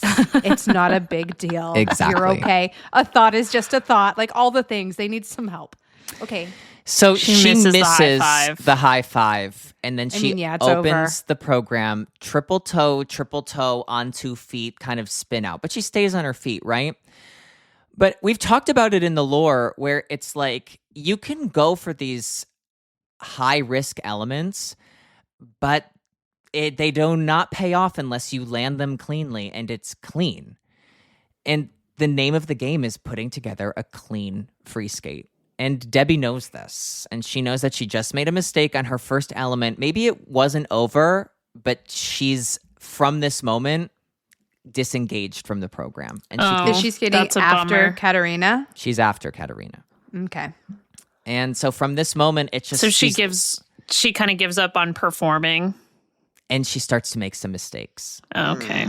And so it's just, I think from that moment, she knew that the gold medal was gone, at least personally, and it starts to unravel. But the big moment from this Olympic Games, there's 2 incredible performances, and there's only 2 standing ovations. And this first standing ovation I'm going to talk about is from Elizabeth Manley from Canada. Oh. And experts don't really believe that she's like a favorite or like in this mix. They think she can be on the podium, maybe, but she's inconsistent. She's up and down. But she goes in and she has the Olympic performance of the night. She has the performance of her life. She blows the roof off of the place. And they're at home in Canada in 88. They're at home in Canada. Yep. And so her reaction, everything after this Olympics, she's like a big all superstar in Canada. Like she did it. This is not a cursed silver medal. This is like the most amazing thing that's ever happened. Yeah. And it's incredible. Now, that second standing ovation comes from a Japanese skater who everybody can't keep their eyes off of and is just like, uh-oh, here we go. And her name is Midori Ito. Here she is. Now, Midori Ito is doing things that we've never seen in the women's and at times even in the men's event that we don't see regularly. Hell yeah. In the second half of her free skate, she's doing triple toe. She's doing all of the triples. Flip, Lutz, loop, sow cow, toe loop. Like, we've never seen anything like this. And we even hear, like, rumors that she can do a triple axel, which is like, come on, don't do that. She said, hold my beer. She said, the men can barely do this. Yes. Yeah. Well, the men are At this busy point. menning, and she's like, I'm going to just go do this. And, you know, her style is a little unrefined, but she's very pleasant on the ice, and she has like a nice way about her, but it's the technique where it's like, what the hell are we watching? And she has kind of like an unorthodox look in the air where her free leg isn't very like closed and it can look a little wrapped or like open. But the jumps are like anything we've ever seen still to this day. We've never, ever seen anybody jump with this kind of power and this like amount of height. It's unreal. And she is still skating to this day, I believe. She's competing as an adult skater. Yes. She's competed at the Oberstdorf adult competition. Like, she's insane. I love her skating career. It's so cool. Yeah, she loves skating, and she loves skating. In 88, she lands the first triple axel by a woman in competition. And in 1989, she wins the world title and becomes the first woman to land a triple axel at the world championships. Whew. So now it really feels like we're in this era of like, okay. That's crazy. Sorry, that's crazy. Yeah. That was so long ago. And we watch women skaters now, and it's like, well, maybe 2, maybe 3 women will be able to do a triple axel at the Olympics in 2026. Maybe. Yeah. Maybe, like... It's still so rare. Yeah, and she It's- was doing it so long ago. In the 80s. She was doing it in the freaking 80s. She was ahead of her time and to a degree still is. I mean, it was just like unbelievable what she was doing. Yeah. So this brings us to like, what's going on in the United States at this time? Like, what's the United States doing in this like lead what up are to the the kids up 92 to? games? So does Debbie Thomas retire? Debbie Thomas retires. Is she off the podium?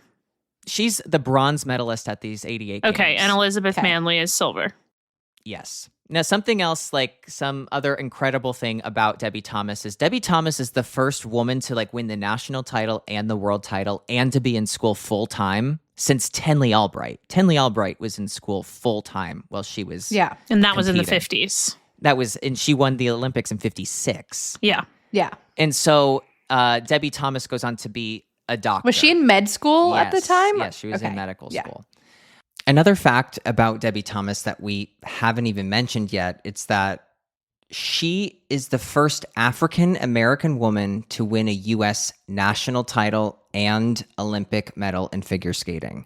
And just to remind you of the gravity of that, it wasn't that long ago that I mentioned that Mabel Fairbanks wasn't even allowed to skate at a rink in Pasadena not too long ago because she was black. So this is a major achievement. Now, to kind of tie up the Debbie Thomas lore, like she was diagnosed with like bipolar. She was living in a trailer. She had lost all her money, alcoholic, but she seemingly starts to get her life back together after this like quite low point. And even recently I've seen her like back on the ice and skating at these like competitions where they do like figure competitions. And she seems back involved in the sport and she seems to be doing really well now. That's amazing. That's good. So what's going on in the United States, you guys? Like, aren't you curious? I'm fucking curious. I'm pretty curious, yeah. So we have a few really good skaters coming up in this crop right now. We have a skater who's splitting her time between singles and pairs named Christy Yamaguchi. Hey, girl. We have this other skater, Nancy Kerrigan, she's very beautiful. And we have this other girl who's a bit feisty. I'm like Who, getting like- nervous. Who, I also have anxiety. yeah, she's just a feisty girl, right? Like, it's not her problem she's feisty. It's not her fault she's from Oregon. No, and it's not her fault that she skates eventually with the same coach that Ashley Wagner skates with. I share a lot of coaches with a lot of divas. Yes. And this It diva rubbed off on me. has a record, actually. And we are talking about none other than Tanya Harding. Uh-huh. Hey, girl. This just in. The LA Times is reporting in 1990 that ice skating star Peggie Fleming is now denying published reports that are linking her romantically with real estate mogul and absolute fucking nightmare, Donald J. Trump. Fleming is reportedly outraged. These suggestions are being made after Trump announced a breakup from his wife, Ivana, who is currently in the year 2025, dead and buried in a ditch on a golf course. In a written statement, Fleming said, "The rumors of my romantic association with Donald Trump are untrue, unfounded, and outrageous. The reason I'm going public with my outrage over this allegation is that I hoped that Trump would issue his own statement of the rumor being completely unfounded, and that has not happened quickly enough." Fleming said, "I've been around Donald Trump 4 times in my life. We've had a business relationship. I wouldn't even call him a good friend." Now, if you'd like to make statements and make choices that will age incredibly well, like Peggie Fleming, you can make a statement today by joining our Patreon for only $5 a month. A statement that will surely stand the test of time. Peggie Fleming can rest easy at night. Can you? Join our Patreon today. Peggie Fleming, making incredible choices since 1968. Now, we're going to break it down for you during this period of time. There's another skater. Her name is Jill Trenery. Now, Jill's biggest strength is figures. And Jill is a great figure skater. She will go on to win the 1990 World Championships. And she'll beat out Midori Ito, even though Midori is doing all of these jumps. Like, Jill's figure skating is so strong. And then she's just, she's not winning the short program or the free skate, but she's still averaging out to be like the best skater. So we have a Jill Trenery. Like, will Jill be in that mix for 92? Well, the thing is that figure skating starts to move so quickly. And now we are not doing the figures after like the 1990 World Championships. We're not doing the figures anymore at a World Championships. And the rest of the world, especially the Americans, have their eyes completely locked and loaded on Midori Ito. What is she doing? It's now a battle to who is going to do the triple axel. These women are like, I need a triple axel. Specifically, Kristi Yamaguchi and Tanya Harding. They really was Nancy just like, I'm good. Well, we don't really hear about Nancy. I'm sure she was working and trying the triple axel, but it becomes a really big like plot point for Kristi Yamaguchi and for Tanya Harding specifically. Okay.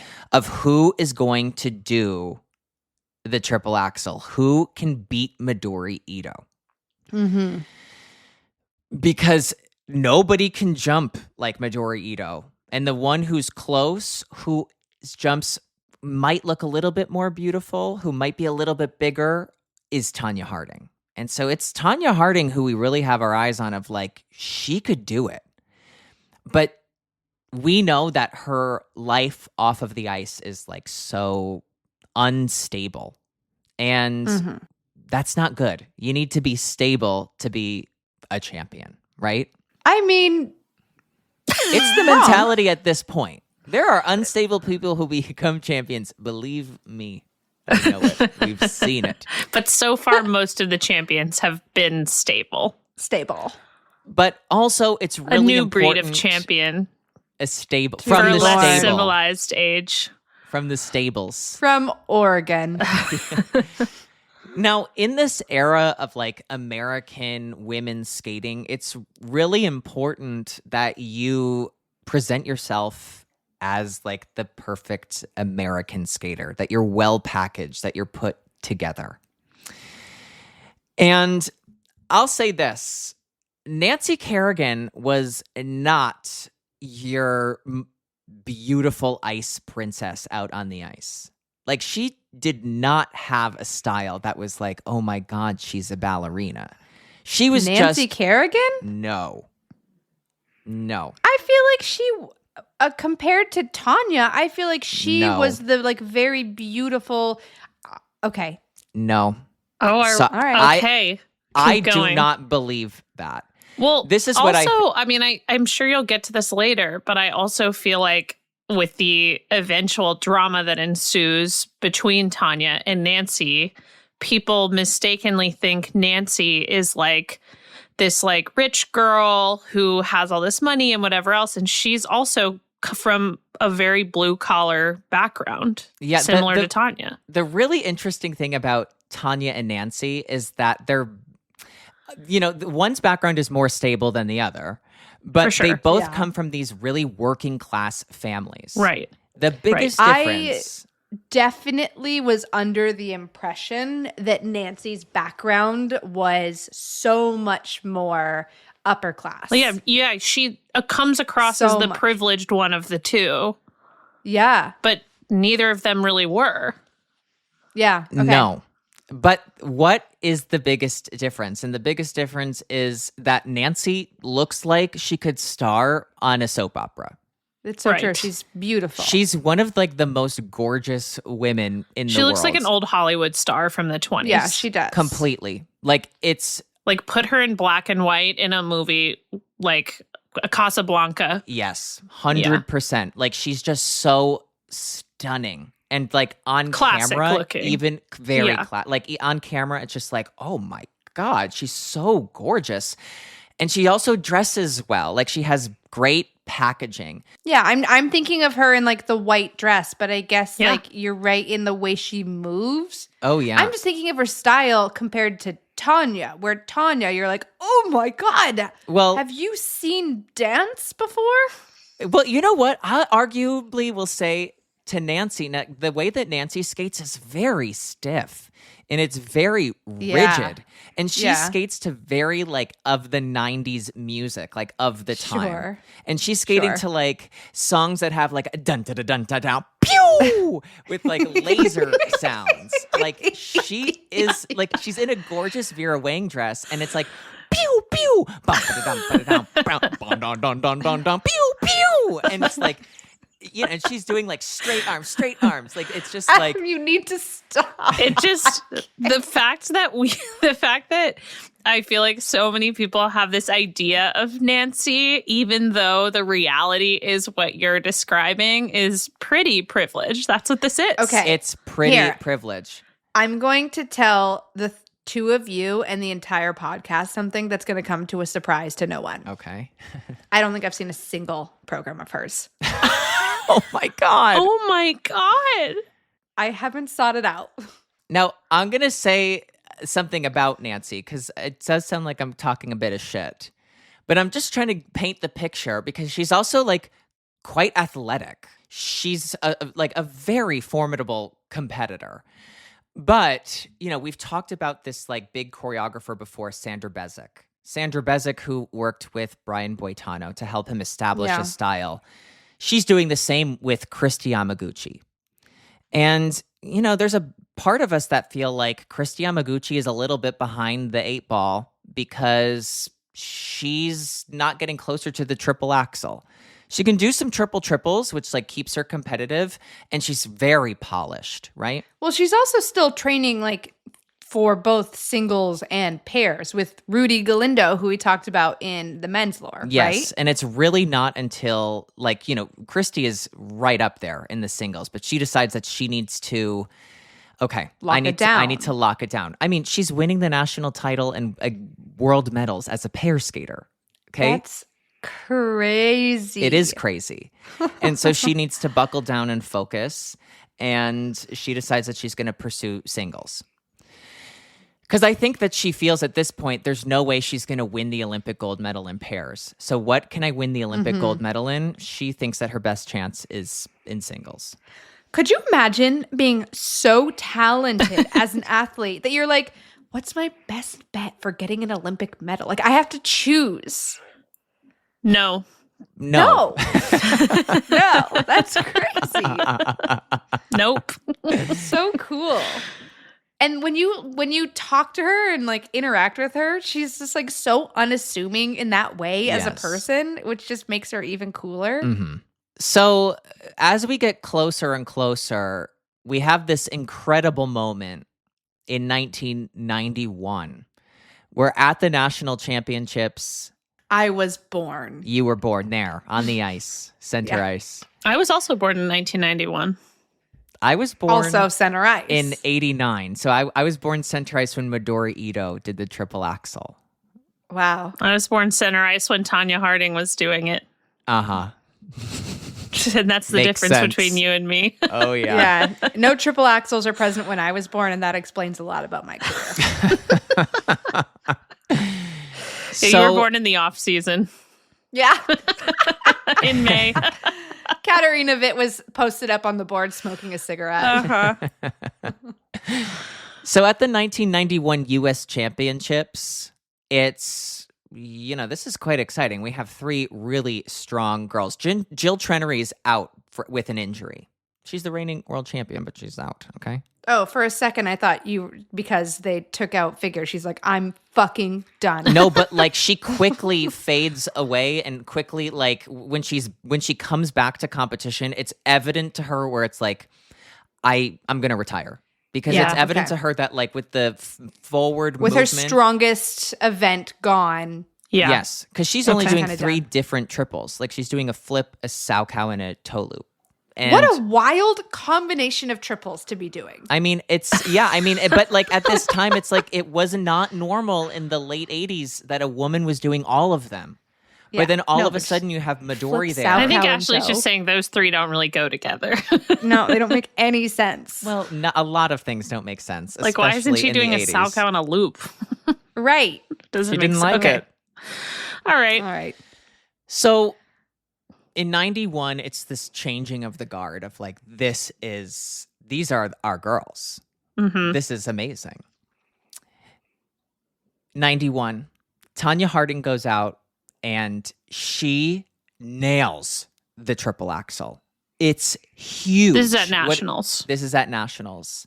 What is she skating to? A collection of a bunch of fucking shit. Her music cuts were insane. They were I mean, it sounds like insane. her and Nancy both, as Adam did Yeah. a great impression for us Yeah. just a moment But ago. you know, the thing about Tonya was that like she was really trying to be more of an artist. And she's skating to songs like Send in the Clowns, and she has like moments where she really is like performing. And to be completely honest, she has moments where she is a beautiful skater.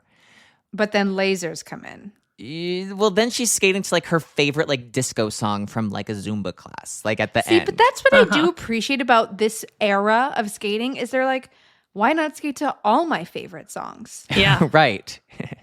Because again, like I said not too long ago, when they were done, they would just ring the gong. Okay. Right.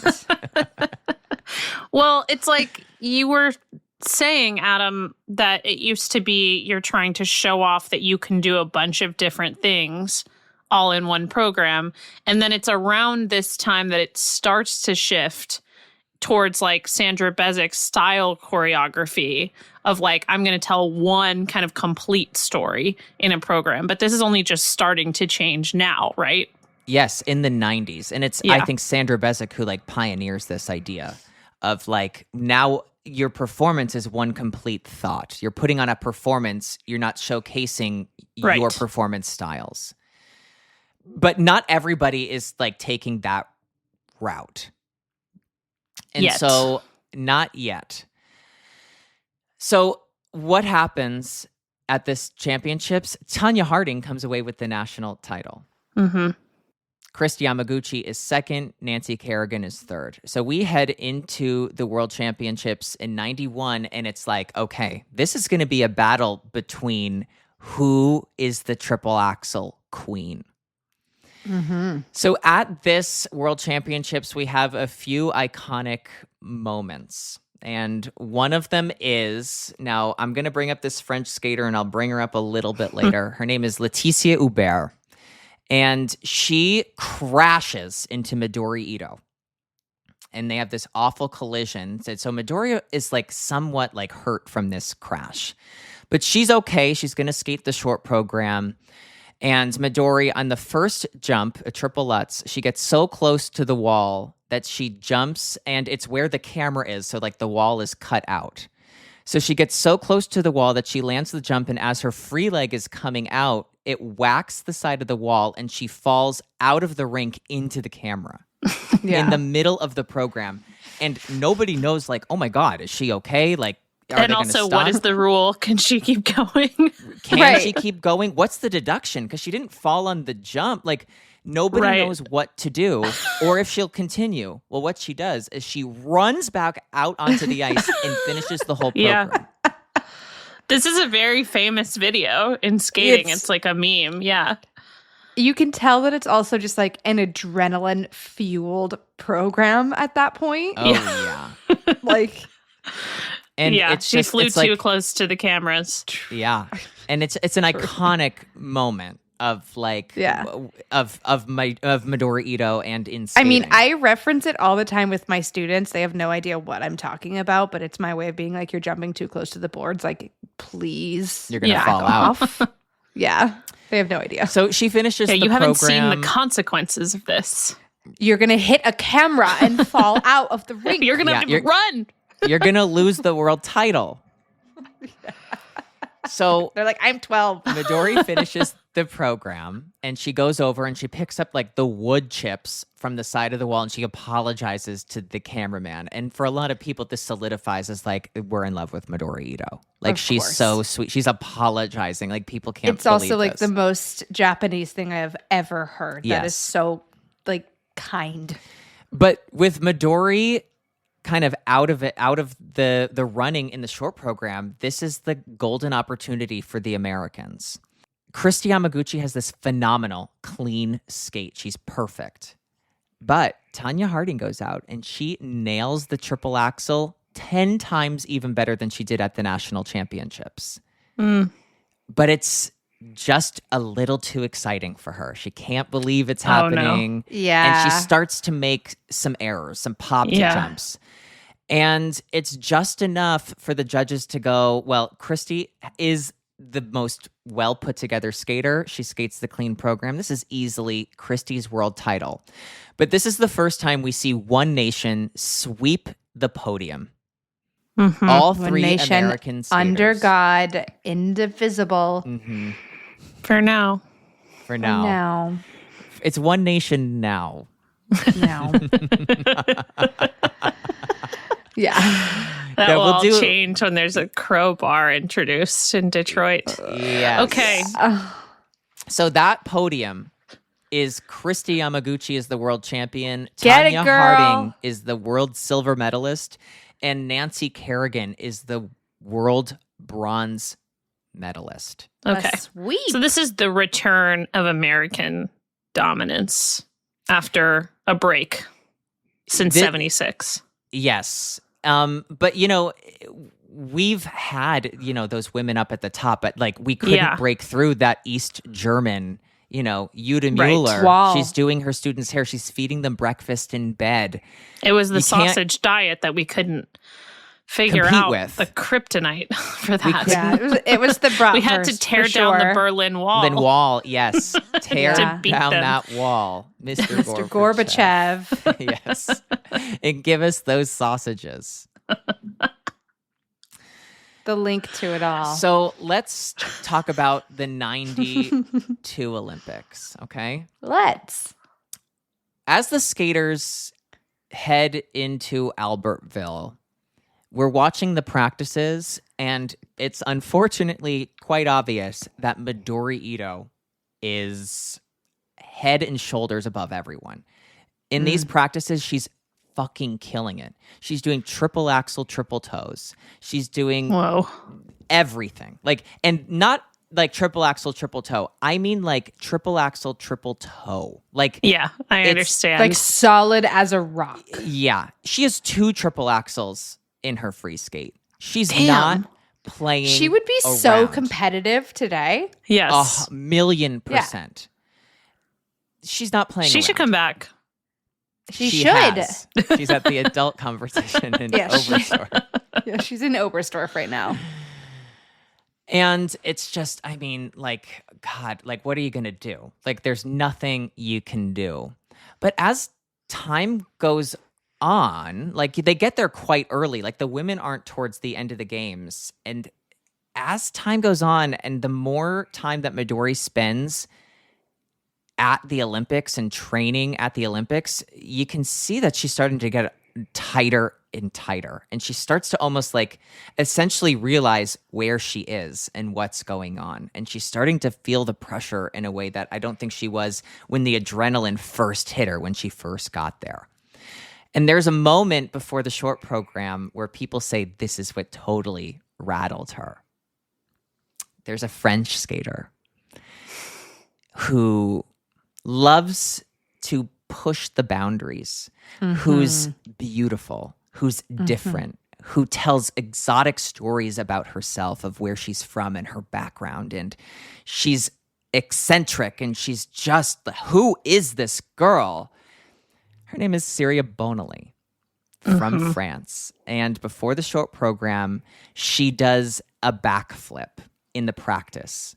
And people said that she would do the backflip in practice to scare her competitors. Then it sounds like it worked. Well, it also sounds like she did it quite close to Midori Ito, where she almost like kicks her in the head. doing that. Oh, okay. Well, that's a little uncalled for. Well, that'll accomplish the scare tactic. So people say that after this, Midori got very tight. And she goes into the short program and she falls.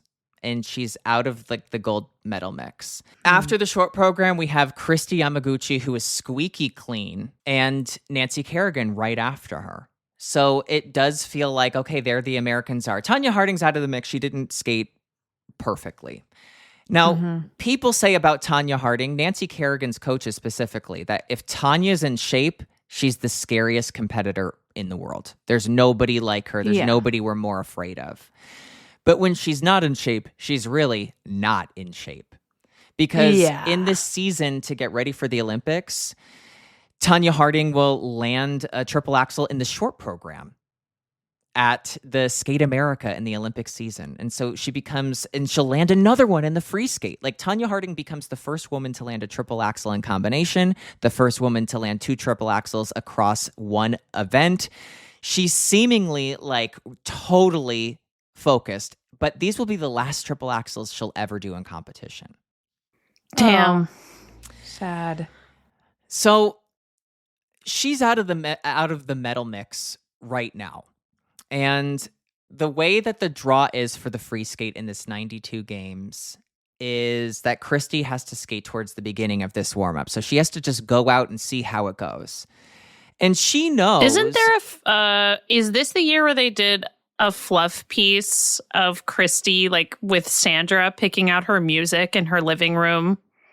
Yes. And we'll put it on the YouTube playlist. This is just like amazing behind the scenes of seeing them work and seeing that like her coach, Christy Ness, comes in at like a few days in to just see the program and everything. Yeah. Okay. How are they picking out music? Is it like cassette tapes and they're just like playing it? Mm-hmm.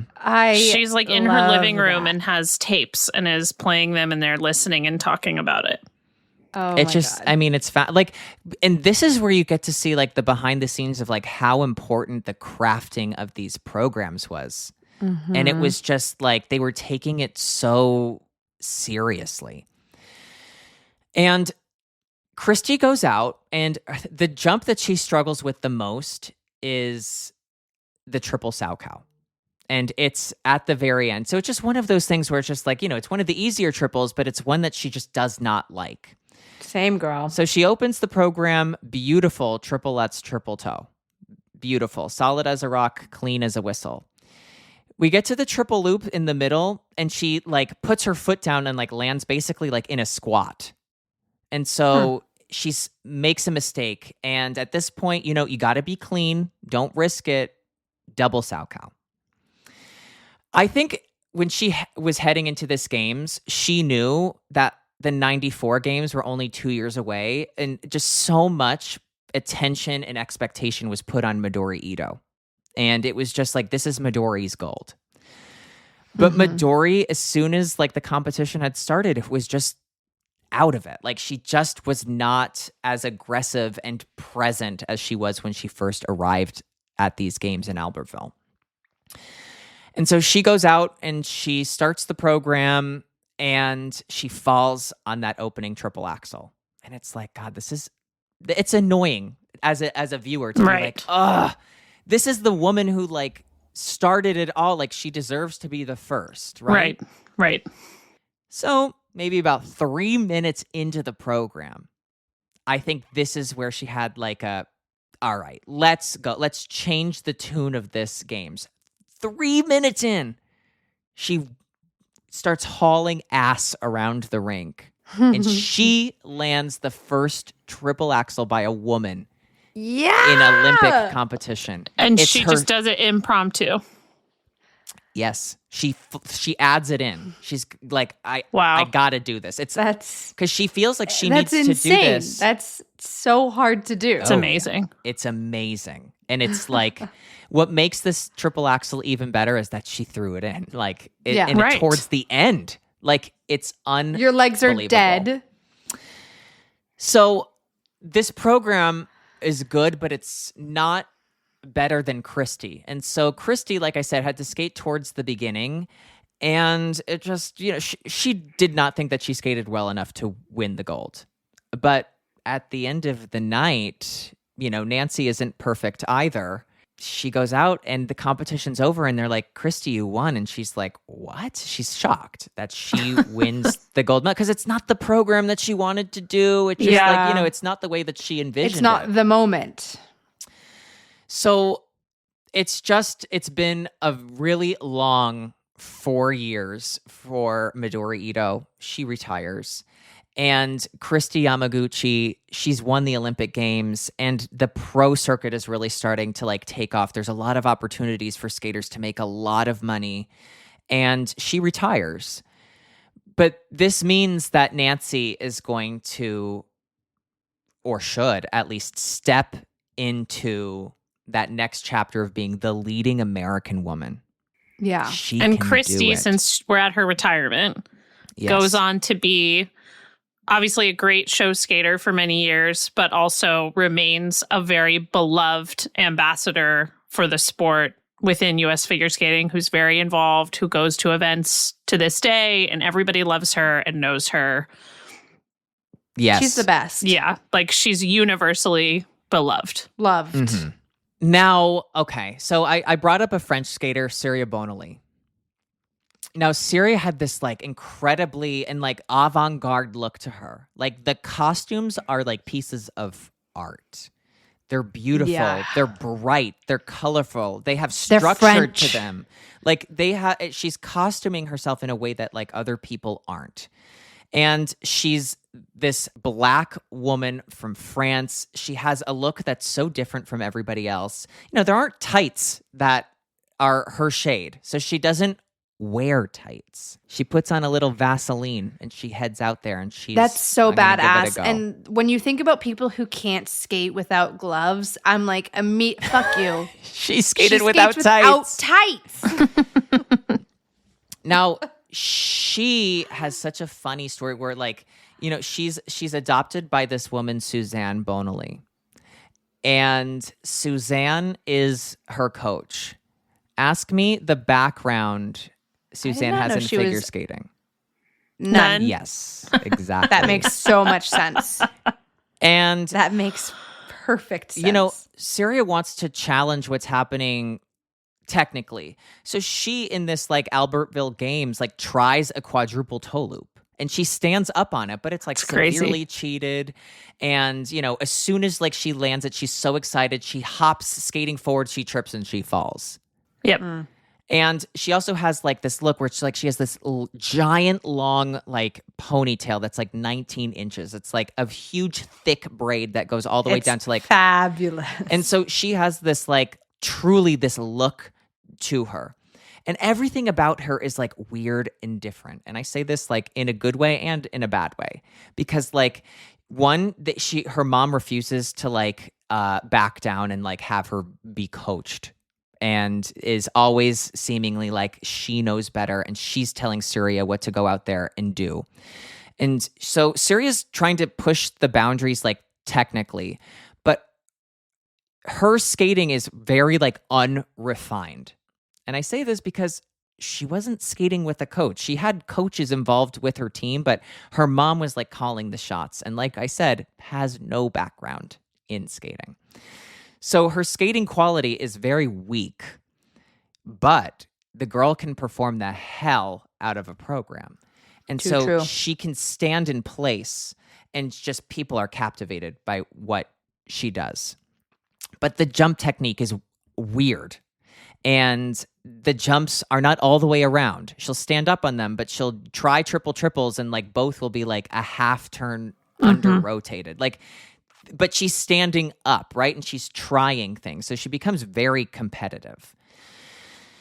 And in this span from the 92 to 94, she's going to try everything she can to be as competitive as possible. So she'll go and she'll work with Frank Carroll for a little bit.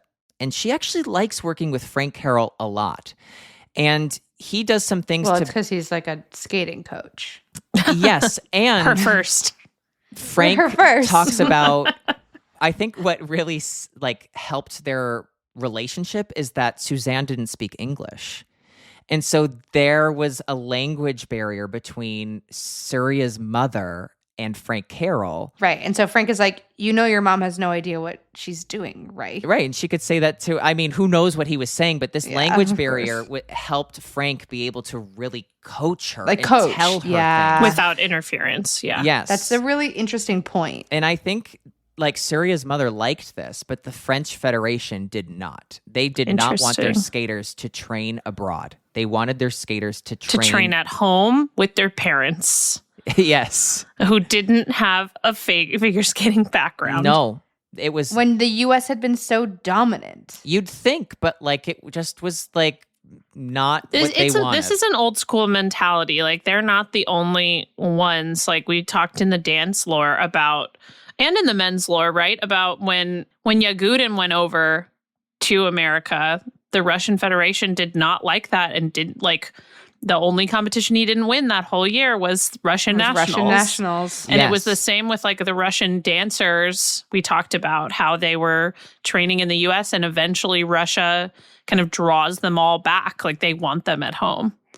Now, I don't know the mentality of the people of this time, but you have to imagine that they see some of these coaches like the Gus Lucy's who are from Switzerland, who helped the Americans, a European helping the Americans. And you have Carlo Fossi, who's Italian, who moved to America after the 1961 plane crash of basically these European traders are helping the Americans, and we're not going to let the Americans help us.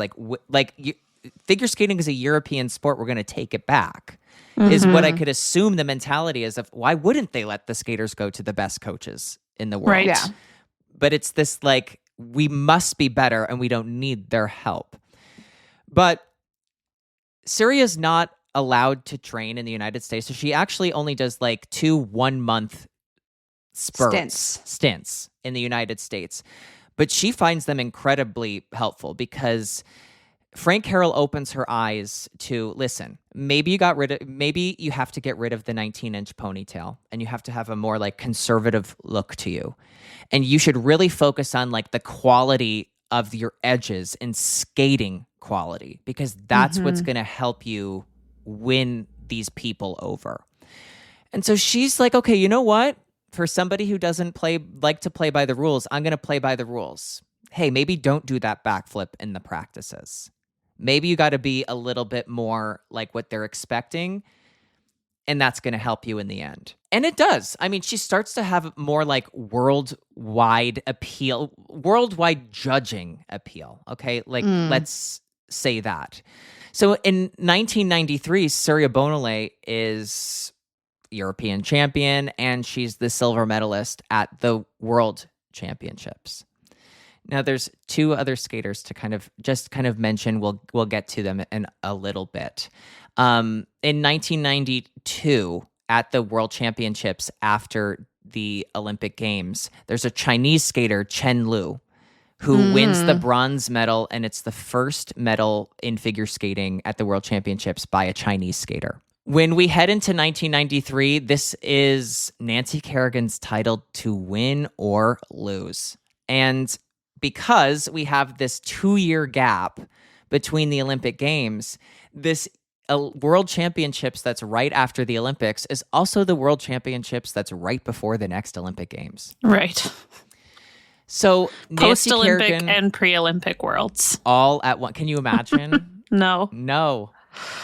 So we head into this World Championships, and it's Nancy's to win, and she's leading after the short program.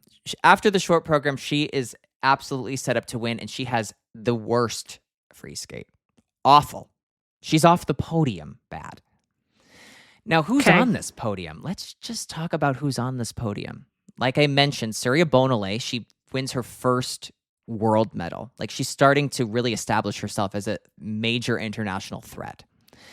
Chen Liu is the bronze medalist at this World Championships. And the gold medalist from Ukraine is 15-year-old Oksana Bayul. Here she is. Here we go. This is such the chaos era. It's So the chaos era. Like, oh, it's so the chaos Oksana, era. Nancy, Tanya, all at the same time. Surya, all of them. It's giving manic. Yes. 100%. What's going on? Tanya Harding is like now in a slump. Like she's not on the 93 Prison. world team. Okay. So She's not in prison like yet. she's not in prison yet, but she's starting to think of a plot Consider. of how A she way could to get get there. there. Yeah. How do I get to prison? Well, I have a great idea for you. So, Oksana Bayul wins the world title. Now, here's the thing about Oksana Bayul. Big, beautiful jumps. But the thing about her is the skating. And the other thing is the performing. Oh my God. Does this girl perform the hell out of a program in the way I've never, still to this day, seen somebody perform like this? She skates like skating is putting a roof over her head and supper on the table because it was. Rent is due. Yeah. Rent is was due. so like, due. and that's what it was. And it's just, I mean, you need to watch the 1993 World's Short Program and the free skate. Like, it's great. But the short program is like, she's 15 years old and she's oozing this charisma. The way she moves her head, the way she moves her hips, the way she moves her hands. Nobody can skate like this. And she's competing against Surya Bonale, who's a very like flashy performer, but the skating is still so wildly unrefined. And Nancy Kerrigan, who we talked about earlier, who's a quite stiff skater. And so when you see the style... Is Nancy getting more polished? Nancy is polished. Like, is she improving? Because you described her as stiff in 1990. Like, is it improving, Yeah, or what's does she she been kind doing? of... Is that just kind of her style and it stays that way? It's her style. Okay. Because she's doing her style the best that she can, and it's clean, it's polished, it's packaged well. Like, she's going out there, like we mentioned, like, she looks like a movie star. The dresses are great, and the programs are like well put together. But it's a very different style than Oksana Bayul. Like, Oksana Bayul is a dancer who just happens to have skates on. Okay. It's unbelievable the way that this girl can move and skate. Especially for this age. This age aside, like, it's just nobody can move or skate like. I've still to this day, like, I urge you to be like, oh my God, go watch this girl. She's unreal. And so she's the reigning world champion heading into the Olympic Games. Now, this is like devastating for Nancy Kerrigan because Nancy Kerrigan was primed to just like swoop in and be the world champion, and she's the favorite for Olympic gold, but that is like not to be. And we don't really know like what to expect. The United States only is going to have 2 Olympic spots. We still have Tanya Harding, who's not retired yet because, you know, Nancy's placements at the world championship, and the U.S. only gets 2 spots. Okay. And so as we're getting ready for the next world championships, it's like, what's going to happen? Like, what's going on with the U.S. women? Like, have we lost our touch? Okay, what's going on? So we're not going to spend too much time on this because, you know, there's so many ways to talk about it. And I want everybody to learn like the lore of the women's. And I think like even your most basic introduction to skating, people are going to know a lot about the Tanya and the Nancy. But we'll briefly talk about it to just give you a timeline of like where we are and what's happening. We're heading into the national championships in 1994, and this part of the lore I'd like to call the original January 6th.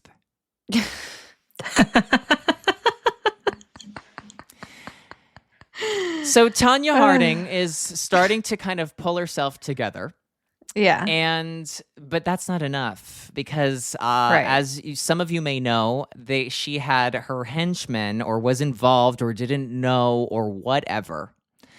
But basically, all this is allegedly. Allegedly, her ex-husband has henchmen. We're correct? Yes. Okay. And we've seen the doc footage of her talking about this time, and where she sees that her husband at the time and his friend, they're planning to kill Nancy Kerrigan so that they can help Tanya win the Olympic Games. And which she's not favored to do anyway at this point. No, she's not. She was not on the world team in '93. She Right. hasn't been back to form since '91, really. And, she says that she hears them talk about it, and she's like, oh, you guys. But, we eventually find that there's, handwritten notes in Tanya's, handwriting of all of the times Nancy's at her training rink. And so she's involved in some way, but, she does to this day defend that she didn't know exactly what they were going to do, or if they were going to do I didn't know anything. when they were going to do it. Right. It feels a little like they didn't really know what exactly they were going to do either. It was, That's true. I think, a combination of three brilliant minds coming together. 3 brain cells total. Three Three brain cells. cells came together. And so the national championships in Detroit on January 6th, Nancy Kerrigan. That's really ironic. tragically funny. Yes. It is. So on January 6th, famous day of another famous insurrection of sorts. Yeah. Nancy Kerrigan finishes her official practice at the U.S. Championships, comes off of the ice, and a man backstage holding a police baton whacks her in the thigh. And she has this obviously now injury, and she's screaming, and oh my God, what the hell is going on? As many people know, even if you don't know anything about skating, Nancy Kerrigan was attacked. And she was then out of the championships. But it seemed like the goal was to quote unquote kneecap her, right? Where you hit somebody in the knee and it breaks and then Yes. they can't compete or do anything. But this guy doesn't hit her knee. He hits her slightly Thigh. off the knee, and she ends up with essentially like a bone bruise, right? Like a deep Yes. bruise. Contusion. Yes. Yeah, which is painful enough to not compete that week, but not enough to keep her out of the Olympics. No. Imagine being a bad henchman. You know, It's- it's already kind of like a job for a bum, but then on top of that, you're bad at that job. Yeah. It's tough. That Yeah. is, It's tough to be bad like that. I don't know that I think every part of I, Tanya, the movie, is perfect, but I do think the depiction of the bad henchman is brilliant. It is I agree. quite good. Yeah. This does open the door, and you know what? There are no young American skaters beyond Tanya at this point who can step into it.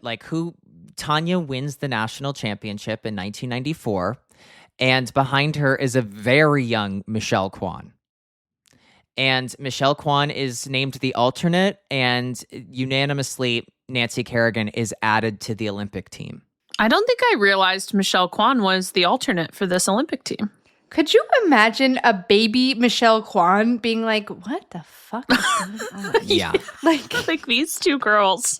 The girls These are fighting. girls. Yes. The girls are fighting. Because what's happening right now is Michelle edges out this other skater who's we look at her and we're like, holy shit, the potential of this girl. But she's not as Michelle is more put together. She skates with Frank Carroll. She's just more put together, but there's this girl who's just oozing potential, who was beating her in the short program, but is a mess in the free skate, Nicole Bobek. Remember that. Okay, so Oh we'll my- get to that. We'll get to Oh my that. God, this era. It's such a messy era. Crime-ridden era. Manic era. Yeah, it's very Manic manic. era. Michelle Kwan is like the conscience through the manic era. Yeah, she's our steady She's the ship. calm in the middle of this The North storm Star. of drugs, prison, Perversion. perversion. Bad henchman. So We've got it all. So good. this attack on Nancy becomes one of the most widely publicized things in sports ever. It's Yes. I mean, some and many say that this was like the best, worst thing to ever happen to figure skating. Easily. And, you know, a lot of people say that, like, this is, like, the thing that really made skating popular. To be honest, it was quite popular. It was at already this quite point. popular. It was very popular.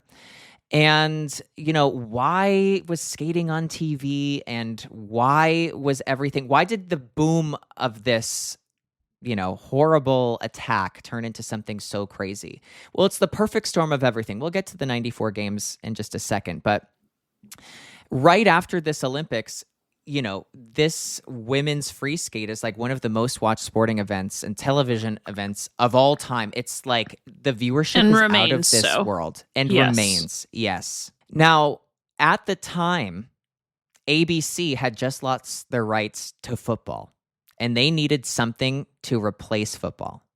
And so they look around and what sport is getting all of this attention, if not figure skating? Mm-hmm. So ABC replaces all of their primetime football coverage with figure skating. It's the perfect storm of they lose the rights of football at the same time that figure skating has this boom of popularity. That's feminism, baby. That's feminism. We started this episode with a man, and we're getting to ending it with and the we're power taking of a away woman. men's Right. rights. It's still the men are in charge of ABC Sports. Go on. Okay. Yeah, but they can't watch as much football. But they can't watch that's football okay. right now. At least they can't watch football. And so that's really why figure skating takes off in the 90s is because, one, if people watch it, they like it. It's actually really fucking cool and it's really fucking crazy. And so it's given the primetime coverage for people to fall in love with it and just like watch it like crazy. Back to the 94 games.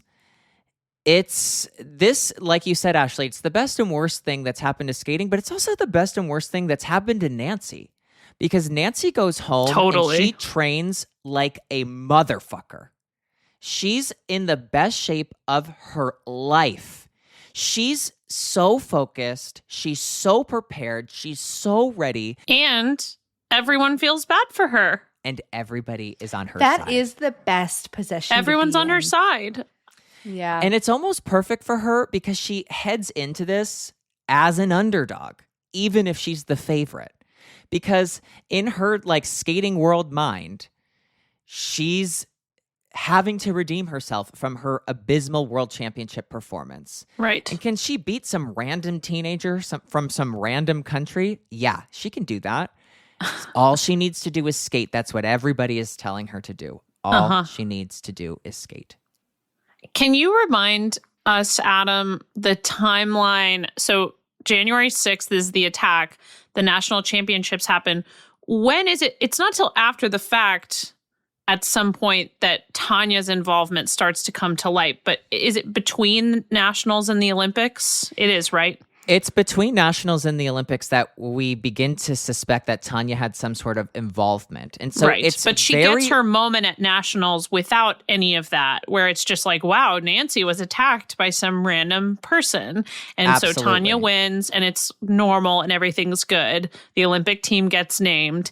And then the reports start to come out before they go to Lillehammer that maybe Tanya knew about this or was involved in this. Yeah. Yes. Okay. And so that's why Michelle Kwan they travel her to the Olympics because it's until like not until the very end that they How old even is Michelle at this point? 13. Because they're like, we might have to put Tanya in jail. Right, because there's a criminal, so we have to bring our backup 13-year-old just in case. Oh, So they my don't know God. if Tanya, it's like not until like the last minute that Tanya's even allowed to compete. Yeah. So this is all before she eventually gets banned from U.S. figure skating and After whatever. the Olympics. But yes. Yeah. Yeah. Because the court trials, like they go on and they find her involvement. Yep. So we get to the competition. And in this competition, we have Nancy, who she goes out and she skates she skates the program of her life. She does a triple toe combination in this program, and she only doubles one jump. She doubles a flip. Okay. But it's a clean program completely otherwise. And it's amazing. Like What's it's she the skating to? moment- a combination of crazy Some fucking lasers. tunes. Yeah, laser music. Major laser. It's like honk, like you would die. Like if you saw a picture of Nancy and then you heard the music that she was skating to, you'd be like, that has to be a fucking What? joke. Yeah. Okay. Yeah, Right, because because all the she is pictures of her are dressed- really beautiful. Yeah, this is the They're like- famous white dress that Ashley was thinking of when she's 'Cause mentioned her earlier. The picture that I think of is the beautiful spiral Yep. with the arm out and the bun, and it's like polished. Yeah. Yeah, I mean, she has beautiful No, music. she looks like she's doing East of Eden. yes. Yes. Yeah. Like she She's has not. beautiful music incorporated into her music, but like But do for not. like 10 seconds. Yeah, but she's But doing it's like still 94, baby. yeah. I mean, she's doing like hops on 2 feet, like hop, hop, arm, pew, It's pew. jazzercise. Like, it's just jazzercise. yes, like Got it. it's she's doing her thing. And Tanya Harding is in an actual jazzercise outfit. in I mean, Lillehammer. Tanya Harding does the famous Jurassic Park pops music, the right? first jump. Yes. Skates to Jurassic Park, pops the first love jump, that. skates in gold blades, cries over to Well. the judge's stand, goes to the referee and goes, "My skate was untied, Yeah, her So- lace broke. broke." Yeah. So well, she's allowed try to kill someone. right. Karma. I tried to kill someone and somehow my lace broke. This is so awful. And so, she goes out there. She's allowed to fix her lace. She goes out. Rest of the program, it's a mess. She's not in it. Okay. It's like, she great just- TV, by the way. It's Like amazing. they could Oh. not have asked for anything better. After this whole thing blew up, they've got this huge TV audience. And then what should happen? But Tanya is crying to the judges. She's running backstage to fix her laces, crying. The camera's following her back there. It's amazing television. yeah, What nothing is Dick is quite Button like saying during all of this? it. Who knows? He's probably He's- reading her for filth. well, at this time, I mean, she's not been implicated. She hasn't been charged. You know what I mean? Like, It's suspected, though, right? yes. Dick oh, doesn't yes. care. He's not No, working in a court of law, But Dick cares about laybacks and sit spins and edge which she was quality. not good at either. Well, like I said, Nancy was hopping on 2 feet doing pew, pew, Pew! Yeah, like, okay. So, some believe that this double flip is like a little bit of a door open. The scores that Nancy get don't really reveal that. Like, they're quite good, but the scores don't matter. It's the placements that matter. That's really the name of the game. So, like, your winner could get 9.7, or the winner could get 5.7, 5.7. It really just matters how the judges are doing the ordinals and how they're ranking each skater. There is a bit of room, not much. But Oksana Bayul goes out. And the way that this girl performs, I gotta tell you, there's just nothing like it. She oozes charisma. Some of the jumps are like suspectedly on 2 feet, but it's very like quick in and out. But it's the skating, like it's just the quality of this performance. It's just like, it is undeniable. We're watching a once in a lifetime kind of performer. And she makes it all the way through the program, and she does a double toe where she has a planned triple toe. Okay. But she's 16 years old, and she goes, I'm just going to add the triple toe in later. So she takes out like a little transition of where she had a split jump, and she adds the triple toe that she doubled earlier. Were there not like limits to how many jumps you could do? It's a free skate, which meant free rules. It used free to reign. mean something. Freedom used to mean something. January 6th changed that. The first January 6th. The first changed January everything. 6th The changed original everything. January 6th. And so she goes and she does that triple toe again, but she's done no combination jumps to this point. Oh, And so, that's such a 16-year-old mistake to make. well, and it's such like a 94 skating thing where it's like, oh yeah, a combination. Sure. Because she does these big jumps and she skates 1,000 miles an hour. Like the skating that she does is so fast. It's so fast. Big jumps, but it's her charisma that oozes.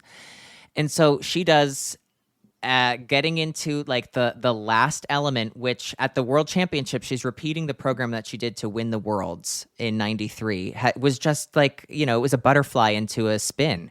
And she takes that out and she does as her last element, seconds before the music ends, double axel, double toe.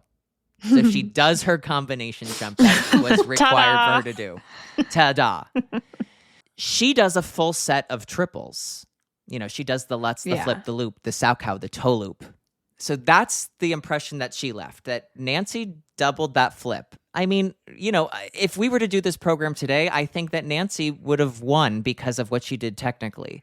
But it's the feeling that this Ukrainian orphan from Odessa, Ukraine gave the world. Story. It's the story. It's just like, and the way that she moves and skates, she's undeniable. She's a superstar. 5-4 split. Oksana Bayul, Olympic champion. Nancy Kerrigan, silver.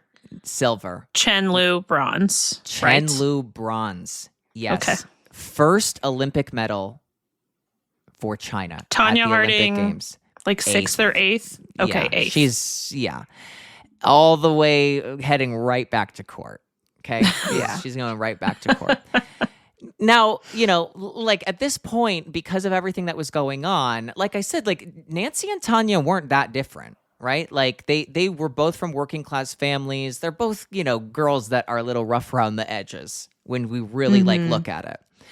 And at this time, like people are portraying Nancy as like Nancy is Princess Diana and Tanya Harding is the trash down the street. Yeah, she's the trash down the street.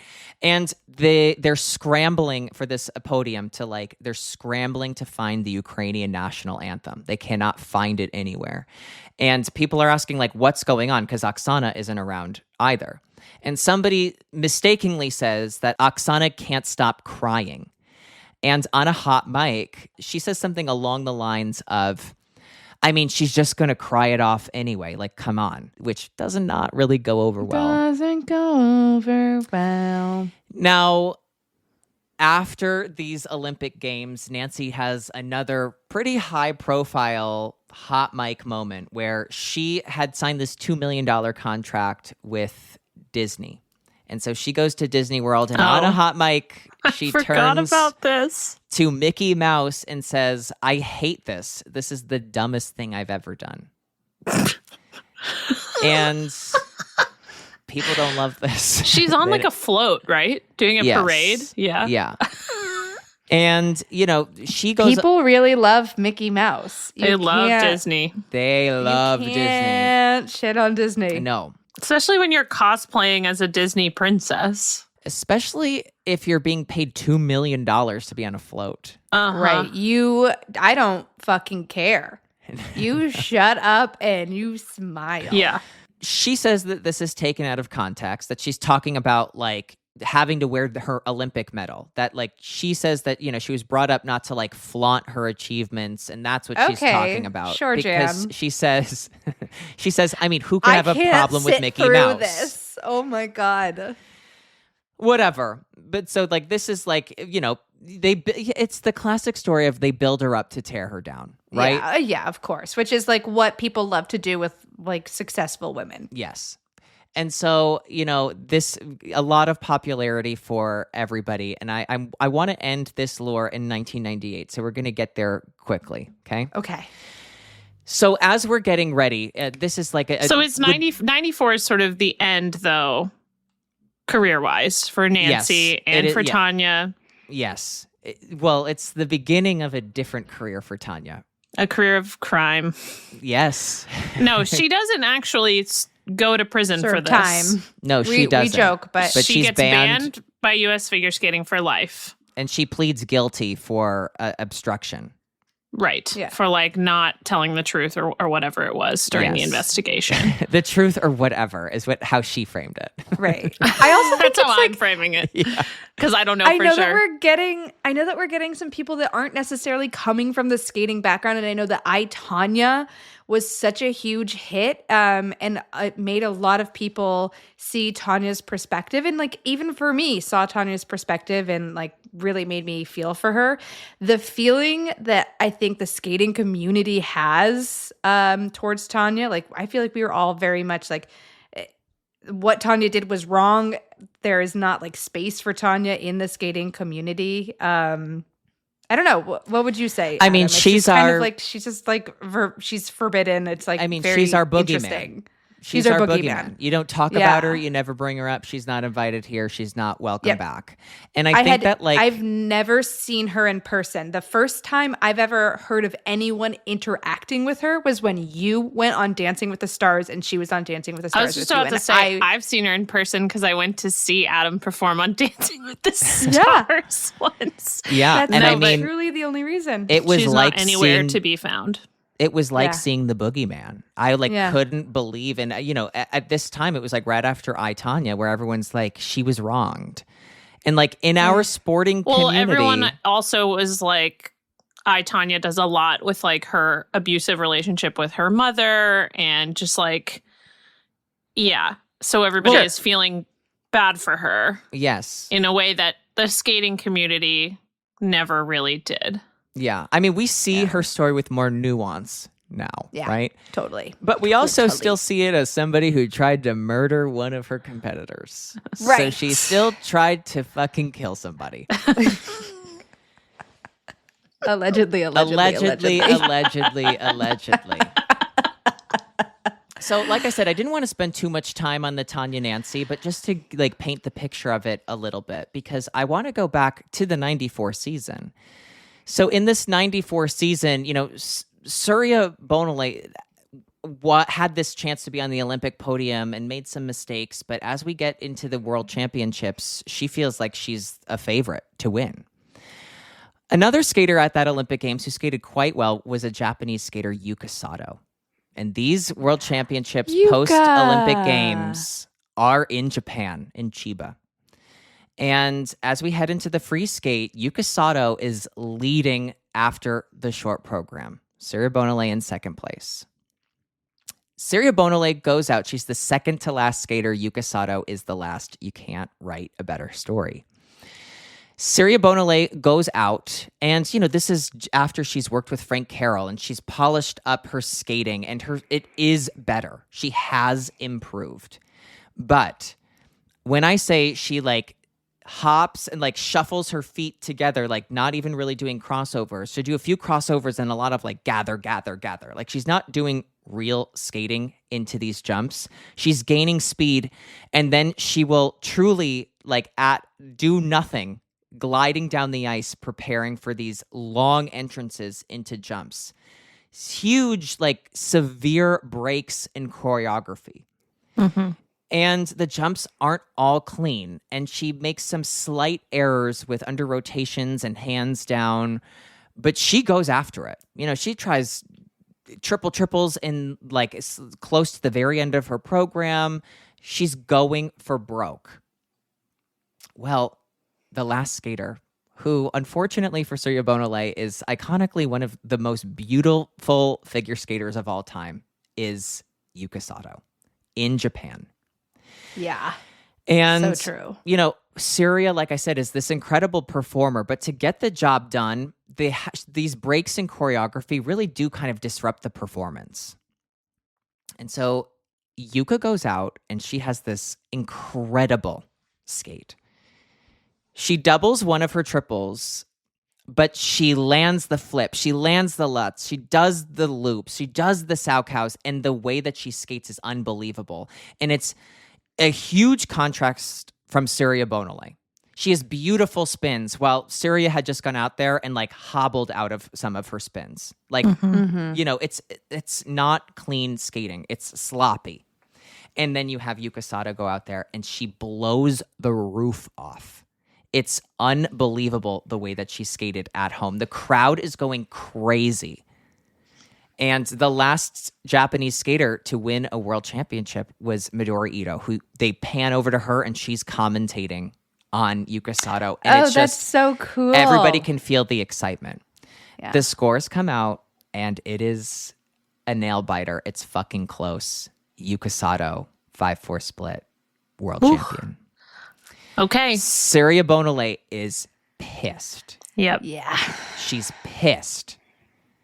And we can see her mom backstage, and we can see everybody backstage. So we get to the awards ceremony, and at the awards ceremony, they announce Yuka Sato. She goes out, she bows, she gets onto the podium, and they announce Surya Bonale, who is not on standby. Like, we can't find her. And a few minutes go by before she, like, walks out visibly, like, upset. And she refuses to go send her ice to take a bow before she gets onto the podium. She's still kind of near the door, crying, bows. She goes to Yuka Sato and shakes her hand and kisses her cheek. And she goes over to the second place podium, but refuses to get onto the podium. Will not get on the podium. And people are trying to figure out, like, is she waiting for the bronze medalist to get out there and they'll get on the podium together? Like, people are like, please don't do what I think you're doing right now. Yeah. And she is. She's doing exactly She's doing exactly that. She's doing exactly what people don't want her to do, which is very Surya Bonale.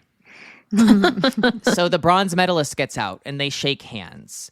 And they shake hands with Yuka Sato and they get onto the podium, and Surya's not getting on the podium. And it really is like, oh my God, like what's going so on? So awkward as someone on that podium. So the president of the ISU comes out to give the medals, and he gives the medal to Yuka Sato, and they shake hands.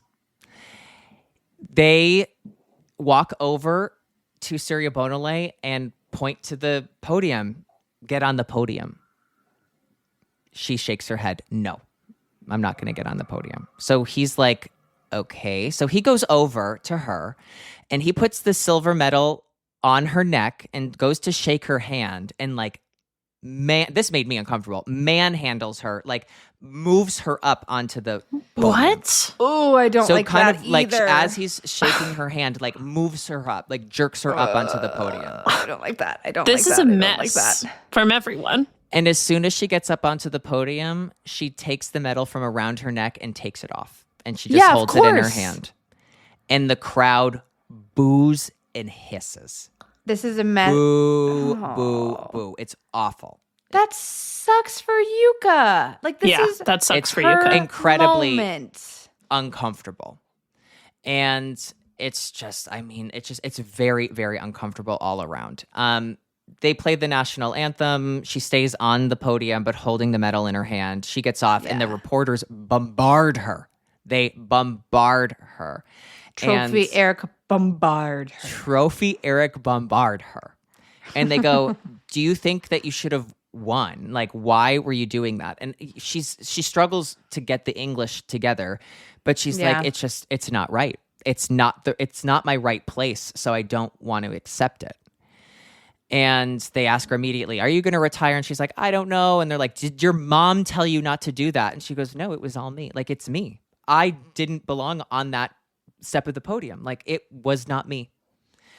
And so that's the end of the most bizarre season of figure skating in the history of He truly skating. should have just been like, okay, here's your medal. Stand here. Well, Leave right. it. I mean, Like, yes. leave it. In 'Cause- hindsight, very much Leave so, yes. Right. Don't drag a But, woman it's onto a the podium. 90s. So Right. We're gonna dragging move women left and right. Yeah, so it's just Oh, like poor Yuka. I really didn't uncomfortable. realize. I mean, I guess I never connected the dots because I did realize that was the podium, but at the same time, I didn't realize that was her experience. Now, I think that we're going to have to end here because this is the end of one era and the beginning of when we get into the Michelle Kwan era, which will carry over for a long time. A long It's already time. even started, right? It's already started. Right. She was already the She was backup a fill-in skater. for a criminal. Yeah. Yeah. Oh, yeah, of course. So A fabulous. 13-year-old fill-in for a legally adult criminal. I'm going to tap in for this felon. Can I ask a question about Surya? Yes. Is that the end of her career? 94? No. Okay, No. so are we not at the thing that always goes viral about her, the backflip in competition? So you know what? Let's finish out Surya before we finish Okay. out this episode of the lore. So Because I feel like that's a thing that goes around the internet periodically. That's like, Yes. she did a backflip and they punished her for being black, essentially. And like, which is listen, I'm not saying that she didn't face racism because of course she not. absolutely I'm not obviously saying that did. either. I'm just Right. saying I feel like that's exactly what goes around virally every Yes. once in a while. But Yeah. she was being fairly beaten by the skaters who were placing ahead of her. Yeah, Mhm. because they were doing things like crossovers And, like, skating and, like, intricate steps spins. and spins and yeah. The required elements, Right. which a backflip Yeah. was not. Now, In fact, You was know- not allowed. Yeah. right. And But so the but color of her skin absolutely affected her in competition. and her There's just- experience, that's it undeniable. affected her experience. There's no Yeah, question about undeniable. it, right? But like, she's not unsuccessful. Like, she's a 3-time world silver medalist. She was European a favorite champion. European multiple times over champion, and she was a favorite for those medals in '94 and in '98. Okay, so we'll put a button on her. But in 1998, she's skating through the next 4 years to try to get that Olympic medal that eludes her. And in the Yeah. short program at the 98 Games, she makes some mistakes and she's out of medal contention. And she just felt like that she had tried to play by the rules and it didn't pay off. And she just felt completely like underappreciated by the Yeah. skating community and Yeah. by everyone. Discouraged. Discouraged. Yeah. Now, She That would have being been said- her, and she could have been wearing those CCCP jackets like Johnny Weir. She was one step away. oh, she was. But the difference is that she was like The beloved underappreciated in France. jacket. In in France, she was an icon. People were Yeah. obsessed with her. And I was talking to one of my French friends who, not involved in skating at all, was like, everybody was obsessed with her. Oh, really? The costumes, the mom, Yeah. the story. Because she had I mean, she's easy to just totally up. upset. Like, the whole bit is so good. It's amazing because also she was working with famous French designers on these costumes. Alongside you had Nancy Kerrigan, who was wearing Vera Wang. So Yeah. these two skaters specifically are bringing fashion to the forefront of skating, where now it's not like 80s couture stretch, whatever. It's like Yeah. they're wearing beautifully crafted, especially Syria. Syria's wearing like pieces of art. Like I said, structured, beautiful costumes. And, you know, she'll go on to have like this incredible pro skating career because she can tailor everything to what she does amazing. And I mean, when I was growing up, if you told me that she wasn't the Olympic champion, I wouldn't have believed you because she was the best part of every Stars on Ice show that you'd ever go to. So true. And sorry, So I true. interrupted you. You didn't finish the 98 Olympics. She has a bad short program and then does a backflip in the free skate. That's when Yes. that happens. So she starts this free skate and she's like, I'm going to give it all I've got. I think I'm kind of out of the medals. And, you know, somebody asks her, like, what do you feel about like the way that you've been judged? She says, I'm used to being judged like this. She's over it. So she goes out and it's not going her best. You know, she already knows that it's not like fantastic. So she says to herself, okay, what am I going to do to just make this an iconic Syria Bonale moment and make it my own? And how can I give the judges the biggest middle finger I can think of? So as she's getting ready for the end of the program, it's like last minute. She decides that she's going to do the backflip. She's going to add it in. And she knows the backflip is illegal, but she thinks, you know what? I know I could get disqualified, but maybe if I landed on one foot, I won't. So she does the backflip and she lands it on one foot into a back spiral. The crowd goes insane. They go insane. This Japanese audience is going completely wild. She finishes the program and she ends with her back to the judges because she did not do this program for them. She did it for the audience and she did it for herself. Which is such a fuck you in figure skating. Yeah. It's, I mean, we scramble to figure out where the judges are when we end a program. Yeah, no matter what. No matter what. And she intentionally figured out where they were to end back to them. And it's poignant. It's a very, like, whoa, crazy moment at this Nagano Games. And so that is the last competition, amateur-wise, that we see Cecelia Bonale. Like I said, she goes on to have this amazing, incredible, incredibly successful professional career. Like such a highlight. But, you know, long standing through the echoed halls of every figure skating competition, Suzanne Bonale is coaching her daughter and telling some sort of lie about where she was adopted from. And that's what we'll never forget. And that's the craziness of the first part of this women's lore. I think that the next couple of episodes are going to be really interesting because I just think the Michelle Kwan era is so fun and people love that era of figure skating. But like this era was so fucking wild. I mean, we're gonna the lead into the get Michelle Kwan era is insane. Well, we will have like the Nicole Bobeck saga. Oh yeah, yeah. There will still insanity hasn't left the room. No. Oh She's no, still it's here with us.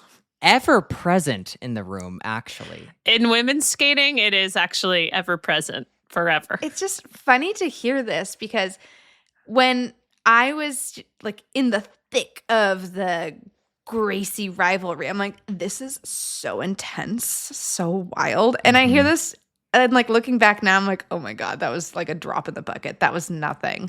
Like listening to all of this is crazy. I never had to be a 13-year-old going to the Olympics as a backup for a felon, potentially. the murderer's replacement. You have some good lore of your own, though, Ashley. We won't ruin it. Well, don't ruin it. I think that'll probably be in part 3. But like, we're not there. It's like I really wanted to, because as we're closing out the lore series, really talk about like what it means, the American dynasty in figure skating, and how, it's easy to look at the last, 20 years and see what the Russians have done. But the longevity and the history of American skating, especially in the women's event, is unlike anything we've seen in skating. It is the longevity, the tradition. It is quite insane. And this is really like where it all becomes established and like where did these champions come from? And I wanted everybody to learn a little bit about like the family tree of the Gus Lucy, the Carlo Fossi. Thank you, Adam. As always, an amazing job.